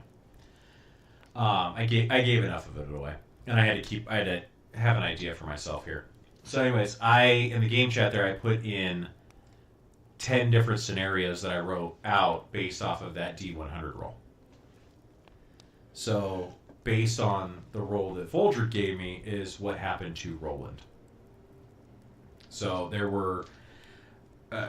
Roland had told me before he left. We had actually been planning out this scene as well, that he wanted to potentially get a new character. And so this was a good opportunity for me to do it here. But I had to make sure that I had everything figured out beforehand. And I didn't want it to just be like, oh, it's going to happen. So I went ahead and let the dice decide how that scene with Manchun What took was place. the roll? He I rolled like forgot. a 57 or something. Yeah, I rolled 57. Yeah. Yeah, and so on my table, the entire party lives. Roland gets recruited by Bosher to try and spy on Manchun. Oh, okay. So, Kick ass. yep. But if he had rolled, there's a few different options where if you had rolled the wrong number, like Roland would have died, and I've got like 4 different scenarios where Roland dies. So it I was. need you to go, man. It was interesting. All right. Are we ready to start back up? Question about the rooms now that I'm seeing them. Yeah. Can Juniper put a bathroom on the other side where that storage stuff is? Can she like make changes? What floor are we looking at here? The 4th floor. Okay, so at the top. Yeah. Oh, right, 'cause She's you taken took over Roland's Roland's old room. Okay. You can add a bathroom. It will cost you money. Oh yeah. So any changes that you want to make to Troll I'll talk Skull- about it in Troll Skull. Yeah. But that is something to consider because there are costs associated to all of that, and it just depends on how much money you have in the bank. So I did not label these, but the images there in Troll Skull. Let me just check here for a second. Yeah, good. Let me pop off of that. First floor, second floor, third floor, fourth floor. They're in order, top to bottom. So Troll Skull's looking better. You guys have got. How many rooms does that give us for renting out as a tavern? Currently, just the rooms that you guys are sleeping in. So if you're looking to turn it into an inn, we can definitely work on something to get some rooms up and running. So all rooms are occupied then, is what you're saying? Currently, yeah. 1, 2. No, Elena's old room's unoccupied. I thought you were taking that one. No, I have the library Here's still. the library. Okay. Right now, one of the kids is. So we have a using guest it. room and the kids Right. using. Okay. And then the one on the second floor, those 2 bedrooms at the bottom are being used. Those were. Let me see here. Second floor. Yeah, because it'd be first floor, second floor, above the kitchen technically. Yeah. Yeah, those are probably empty right now. Yeah, I don't believe anybody's in those. Just depends on where you want to put the orphans. Honestly, they'd be probably best up on the 4th floor in the big room since there's 3 of them. We would just have to clean it out for them and get them some beds in there. That's Or true. turn that, or no, you have the top one, and I'm talking about the bottom one. I already talked about renovating that into a bathroom for Juniper. That huge fucking room for a bathroom? Well, she's gonna like do it. That's up. bigger. You're little, and that's twice the size of your It bedroom. doesn't matter if I'm little. She entertains. Okay. In the bathroom, you entertain in the bathroom. I said I'm gonna do it up. It's not just gonna be a bathroom, okay? Calm down. That's I've money got making plans for that. space. That's I have money got making space. I got plans for that space. Does it include a bidet? It will. For her little tush. Just laser sighted in. So, everyone comes to conscious in the morning. Juniper and Voldred, you wake up the other inhabitants of the house because you are downstairs having breakfast, yelling about rooms and renovations of bathrooms. Maelise, Zephyrin, you wake up in a unfamiliar place.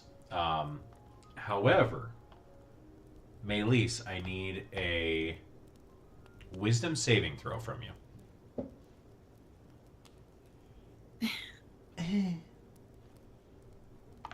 Downstairs, breaking neck, new character.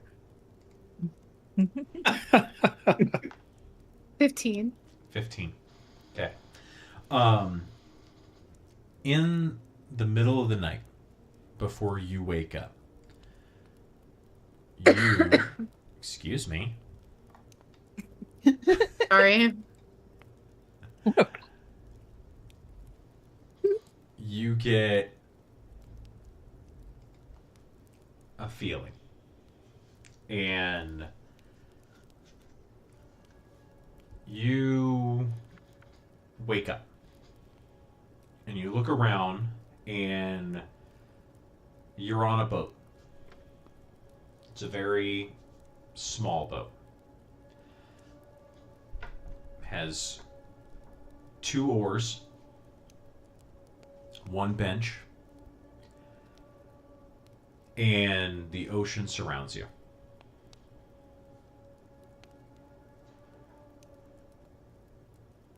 What do you do? I'm gonna lean over the edge of the boat and look into the water. Okay. You look down, make a perception check.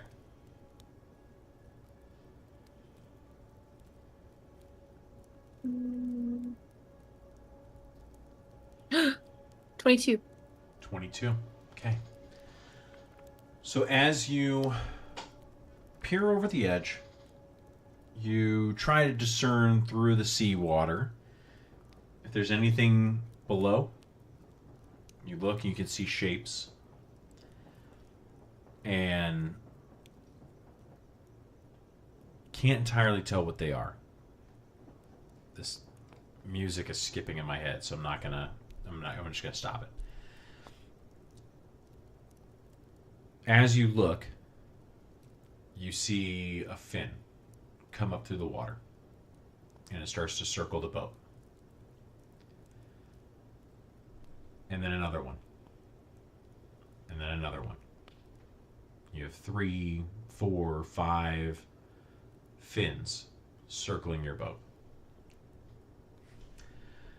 And in your head, and around you, and in you, you hear, well,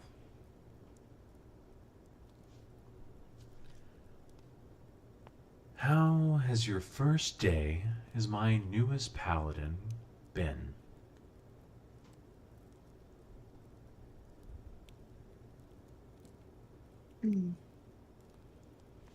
Uneventful, I'd say. Seems like it's been interesting. Seems like you've already met people that mean to harm you or harm others.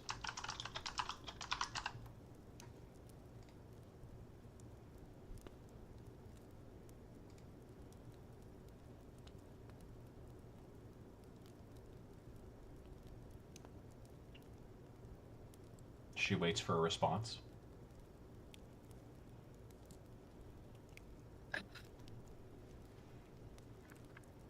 I think it was self-defense.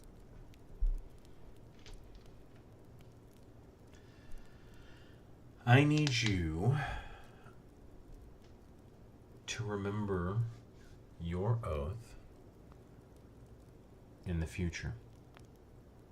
If you were going to be a paladin of Umberlee, you are going to need the powers that go with it. Make a Constitution saving throw.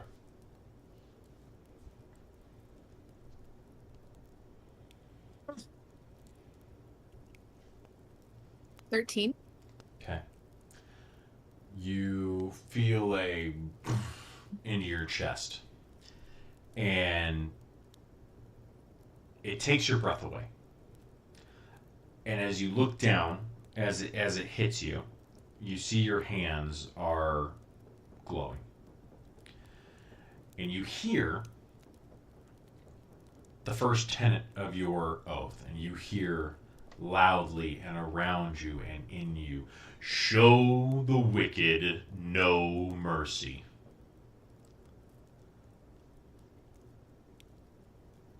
I need you Understood. to be able to ascertain those who would do harm to you or to others. Go ahead and make another Constitution saving throw for me. I'm scared. 8. Okay. This one, boom, you feel it again, and it drops you. You sit down on the seat of the boat. And you hear around you, above you, in you, the second tenet. You hear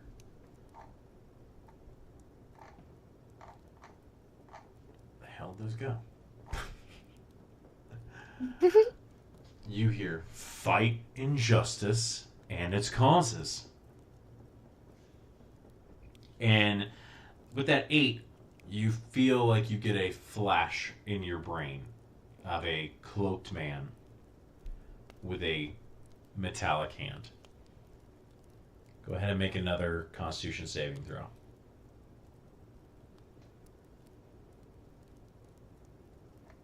$22. Okay. This time you wait for it. And you feel as it starts to come at you, you watch your hands and they begin to glow more, and you brace yourself and you stand up as it hits your chest, and you say, before you can hear it, you say, I will aid those harmed by injustice. And you feel for a moment a sense of satisfaction.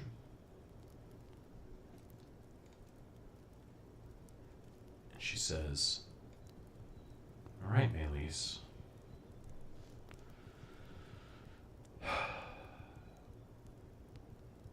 I don't take the powers that I give lightly. Do your job, or I'll find somebody else who can.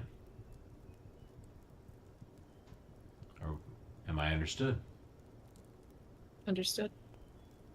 And you wake up in your bed,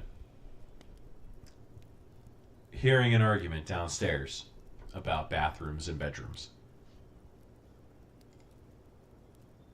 Oh, I'm just saying, I could do a lot in that space, Voltrude. Is this the injustice she was talking about?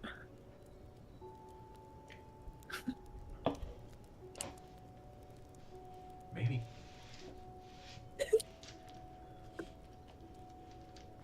I don't know. He dropped a dead body through the portal. I'm assuming it's that.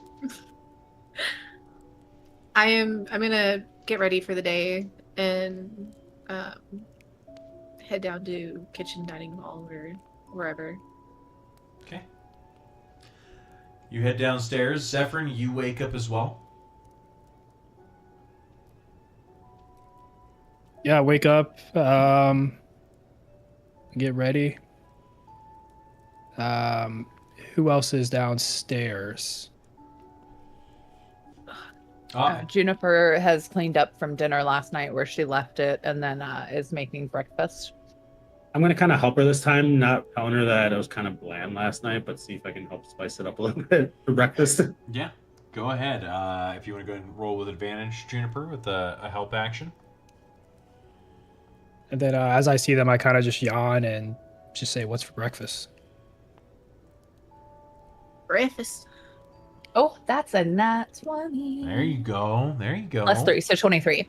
Okay. She's making a whole spread. She's got pancakes, she's got French toast, she's got eggs scrambled, regular, boiled, she's got sausage, bacon, like she's got the works. If you want it, it's there. Oh yeah. And as she's kind of cooking in there, I'm kind of coming back as I see them two coming down. I'm like, leave her be. She's kind of cooking through her feelings from last night, telling the kids. So just enjoy the meal. It's going to be a great breakfast. Usually the second meal is better than the first one before, we had to tell the bad news. But enjoy it. It'll be good. Kind of like Good. start putting out plates, open silverware for them while she finishes up cooking breakfast. About roughly how long until it's done? I'd like to go outside and just practice some shooting, work up an appetite. And I'm going to kind of look back over the kitchen window. I'm like, Juniper, how long we got left on breakfast here? We got some hungry adventurers today. About 20 minutes. Well, Zephyr, if you'd like I'm to step almost outside, done with the kids' favorite. I'll let them know once you get close to finishing that up. I'm going to kind of look up at Zephyr. If you want, you can get a good 15, 20 minutes in and come back in and breakfast will be ready. We'll do. And I head out and go get some target practice in. Okay. I'll head out as a friend and do the same while we wait. Okay. So the two of you head outside of Troll Skull and walk down the front steps. You take a left and walk to the corner of the building, and then make another left, and you're on basically the main drag of Troll Skull Alley. As you walk to the back of the house, basically back by where the edge of the kitchen is, you can even, one of the windows is open in the kitchen, and you can hear Juniper in there, clanking around pots and pans. Bless you. Sorry. She's singing as she cooks too. Exactly. You hear like a little bit of a tune coming out of the window as she works through it. And then you walk to the back of the troll skull and you make another left. This is technically in front of the house that is behind yours. But there is a little communal grass area behind the troll skull and in front of this is the front here. So there is a little area there. You do find that there are a couple of bags, like old grain bags and some sandbags and stuff that have been taken out by the laborers that had fixed up the troll skull for you, the guild members. They've left it back there, which would probably do pretty well propped up against a tree or something for target practice. I go pick it up and prop it up against the tree. And as I hang it up, I'm gonna look over at Maelise and say, I haven't had a chance to thank you yet for the arrows that you got me. So I thank her and tell her that I'll return the love. Anytime. Arrows aren't equivalent to my life, so I appreciate you guys. And offer her to a challenge. A shoot, yeah. Okay. Make a bet with her. First one to get a couple arrows into the head. I don't have arrows, and I'm gonna untie my bullwhip from my waist. Okay. I forgot about that. Hot mama. So you find that the tree that you are currently propping up this bag on, even in the middle of the winter, And actually, you guys are at the very end of the month, which is technically like their October. So there's still some apples that are hanging from the tree that have not fallen off from the wind or the rain or the snow. But they are close enough that you can reach up and grab a couple apples off of there if you wanted to.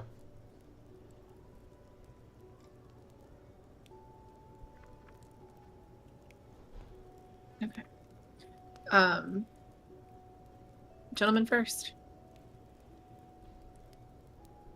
You don't have to tell me twice. So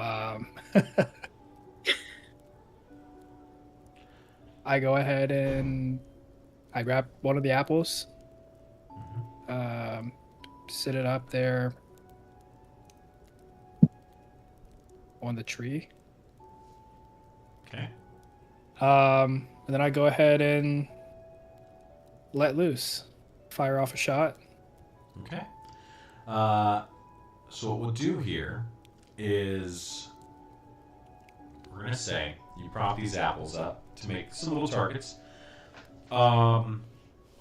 They're going to have a, let's say based off of their size and trying not to shoot a house behind them, each of these have a DC of 16.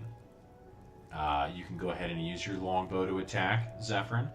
You can use your bullwhip to try to attack it, melees. First one to get to 3 out of 5. Just, first one to 3 wins. Can I have an idea for Okay. something. Can I message you just to see if it's possible? Because I don't want to Sure. like give the whole scene away. Yeah. Okay.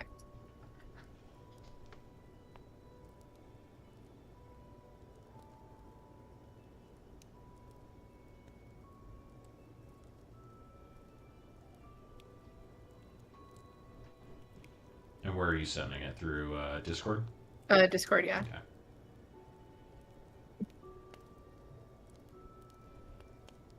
Okay. Okay.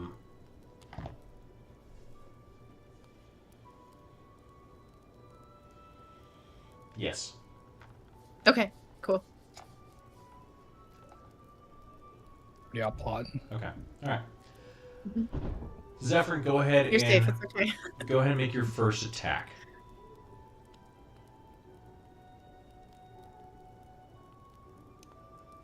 $25. Okay. You go to shoot, and as it releases, it looks like it's going straight on. Melees. I'm gonna use the cheese dice for this one. Okay. It's a. Hold on, I just want to make sure. It's a +5. Okay. Mm-hmm. 24. At 24. So Zephyr. Can I? What? Okay, you go. No. I want to explain I wanted Go to for explain it. my portion of it when you're done. I will Okay. say that in this case it happened. Go for it. Okay. So his arrow, did it go into an apple? Yes. So his arrow goes flying Okay. through into the apple. You use your whip too. I'm going to just step a bit closer so I'm within range of that my whip can reach. I'm going to go ahead and swing it back, and it's going to the edge of it is going to wrap around the apple and arrow, and I'm going to pull it back to me. I'm going to go ahead and pull out the arrow, and as I'm handing it back to Zephyrin, I'm going to take a bite out of the apple.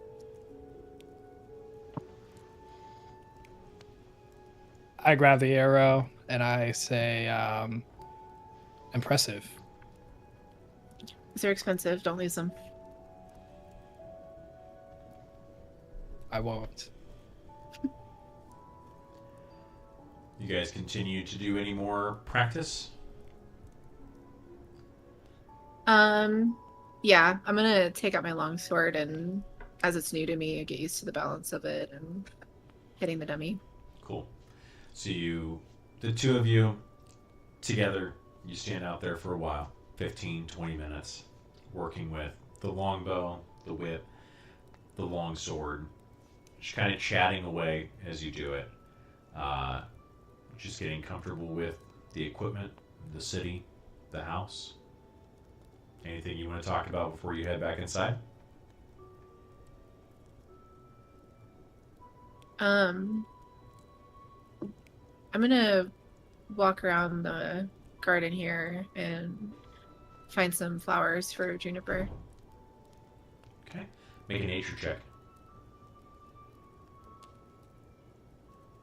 There better be some goddamn flowers. Okay. It's 19. Okay. 19. You go ahead and you search, kind of like pushing some of the snow back and everything. And you find that there are still some flowers that are against the side of the wall that have managed to stay a little bit of warmth, managed to stay a little warm against the wall, and the snow has actually been insulating it. So it takes you a little bit to find some, but you're able to find some poppies, some dandelions, just some little like weed flowers, but they're cute enough. Okay, I'm ready to go inside and get some breakfast. Let's head on back in. Breakfast should be ready. While Imagine they're a heading back in, hobbit, then a hobbit setup meal type of thing, like porridge, breads, like the whole shebang, fruits, anything that you can want. It's on the table. I'm gonna head upstairs and see if they're ready to come down for breakfast. The kids? Yeah. Okay. Starting with the one in Elena's room. Yep. Okay. So you head up, you knock on the door, go ahead and make a persuasion check. 7. Okay. You hear some stirring from inside the room, and you just hear, "Go away, I'm not hungry." You look I down. promise. I was gonna say, you look down, and now Lena is no longer at the door. You gotta eat something. We gotta get you some food in that stomach. Elena wouldn't want you to sit here. She'd want you to have that nice full stomach and keep adventuring in life. With a 7, he says, "Well, Lena can't want much right now, can't she?"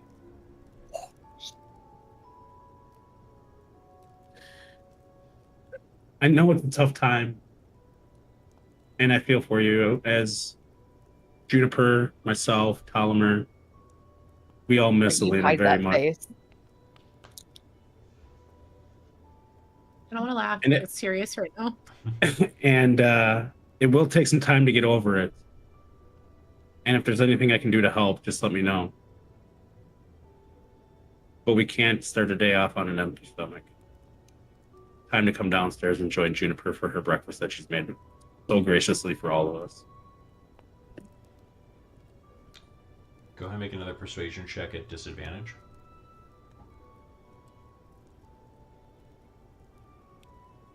Six. From inside the room, you hear, and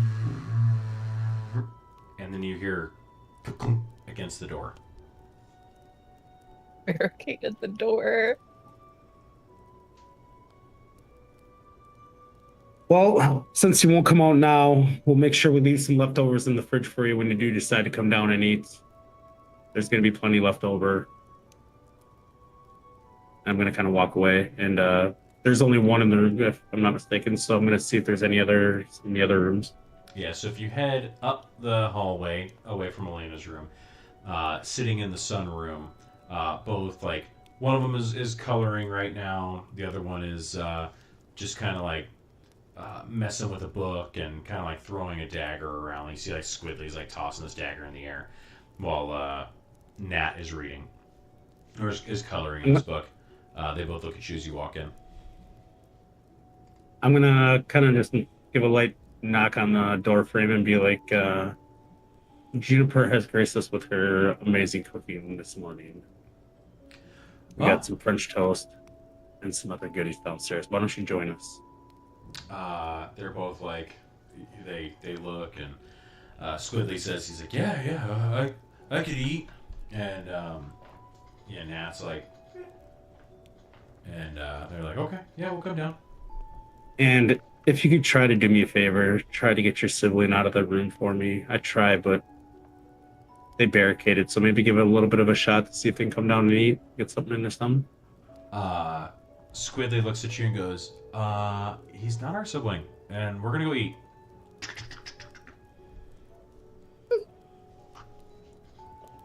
God, they're not all related. Come on, they're orphans. Right, but I didn't know. I just took it as they were all siblings, the kids, as all to one. They were all adopted by her, so they're all siblings in my eyes. Above table, these kids seem like brats. They Oh, are yeah, 100%. absolutely. Why do you think we 100%, adopted yes. them? Yes. Elena was a gentle Oh. parent. Yeah. She saw herself in all those kids, and she's like, "Yes." they're Juniper mine was the now. hard ass.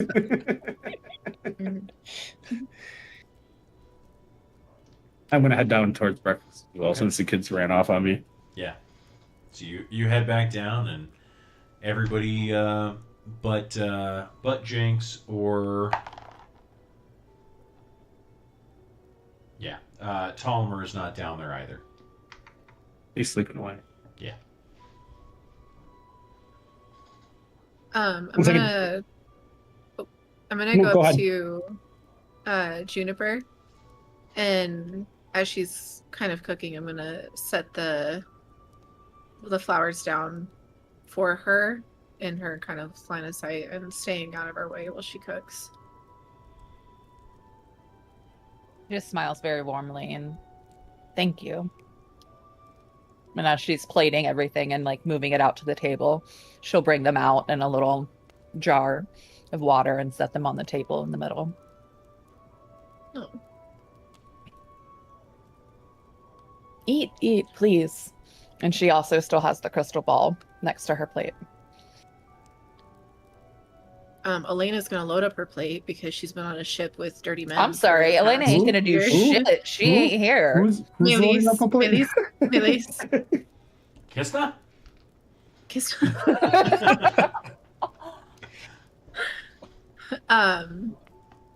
But yeah, she's gonna load up her plate with food, as this is probably the best meal that she's ever been provided. Yeah, I'm gonna load up my plate behind her, and then Is there- just say thank you. As they're loading up the plate, I'm gonna be coming down the stairs and let Juniper know that I'm like, I was able to get 2 out of 3. Jinx is still locked in Elena's room and barricaded. I can't get them to come out. No, understandable. I'll talk to them eventually. Any word on Tollimer? Is he still sleeping? I think he had a little bit too much last night when we got back. Maybe in his room he's got a little stash, you know. He likes his ale. I think he's still asleep. He'll come down when he's ready. Zephyrin, as you load up your plate and you go to sit, there's like a basically a stack of silverware that's in the middle of the table that anyone can pull from. As you go and you put your plate down, a fork and a knife lift up on their own and place themselves on your plate. I'm gonna kind of just look around and say, "You guys messing with me?" What's the matter? Did you not just see the fork and knife get set on my plate? As he kinda- says that, she's gonna turn to her crystal ball. Make an Arcana check. While she's doing that, I'm gonna kind of like put my head down and kind of put a grin on my face so I know what's 22. happening on, and kind of just shove food in my face. Okay. As you look into it, you feel like you see a slight reflection, more of an outline than anything, but you feel like you see like a bushy beard and a bald man in the ball. And as you look in there, you see it kind of the shape moves. And Melis, the same thing as you go to bring your plate over, you have a set of silverware placed on your plate. I'm gonna, like, fear in my eyes, look over at Zephyrin, but, like, now shoveling food in my mouth. They act like we didn't warn them about our poltergeist friend.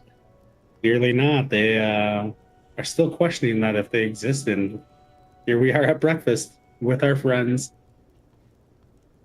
I'm gonna address the room to the spirit and be like, I'm so glad the renovations didn't run you off. I hope it pleases you to see the state of the manor now.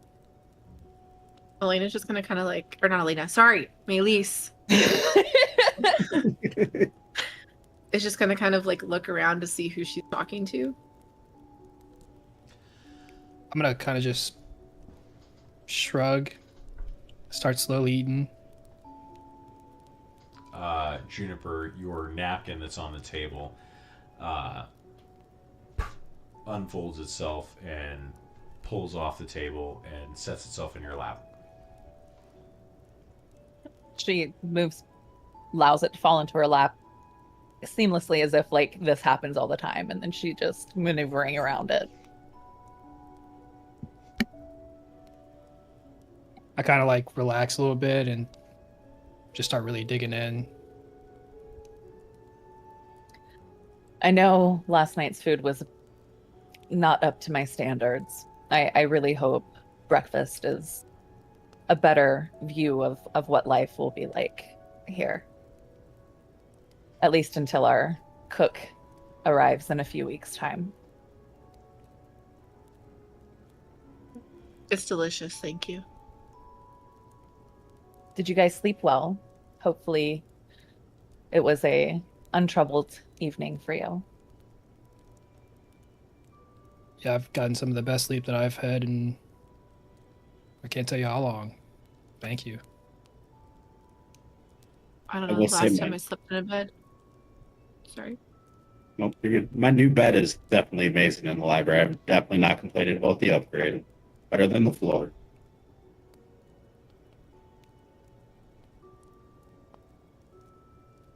I'm really glad to hear it. It's starting to feel warmer in the house.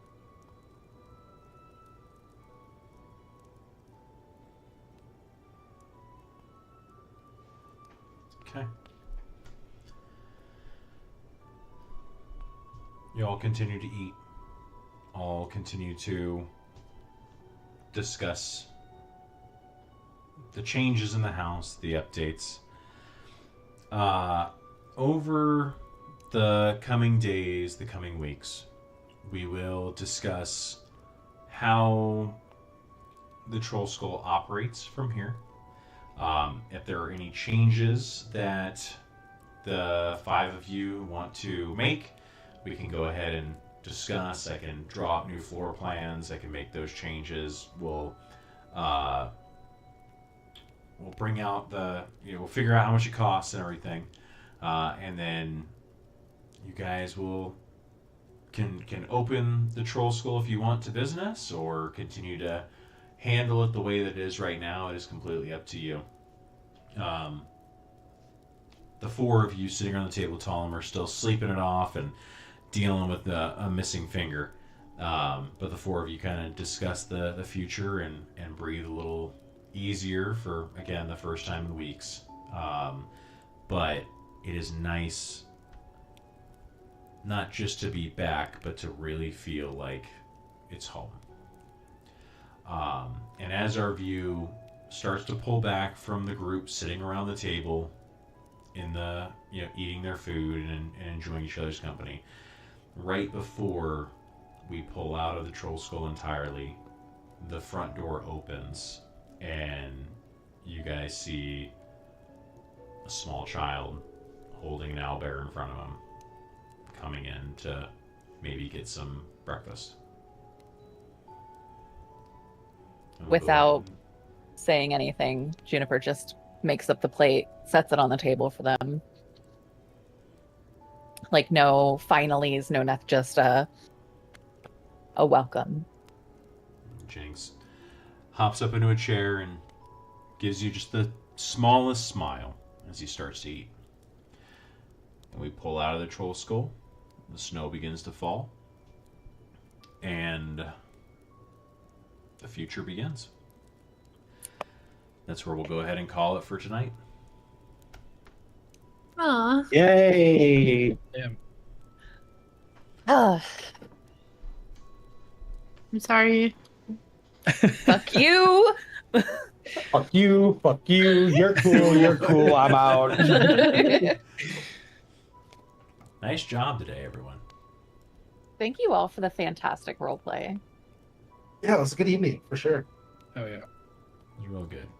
So I'm going to go ahead and stop the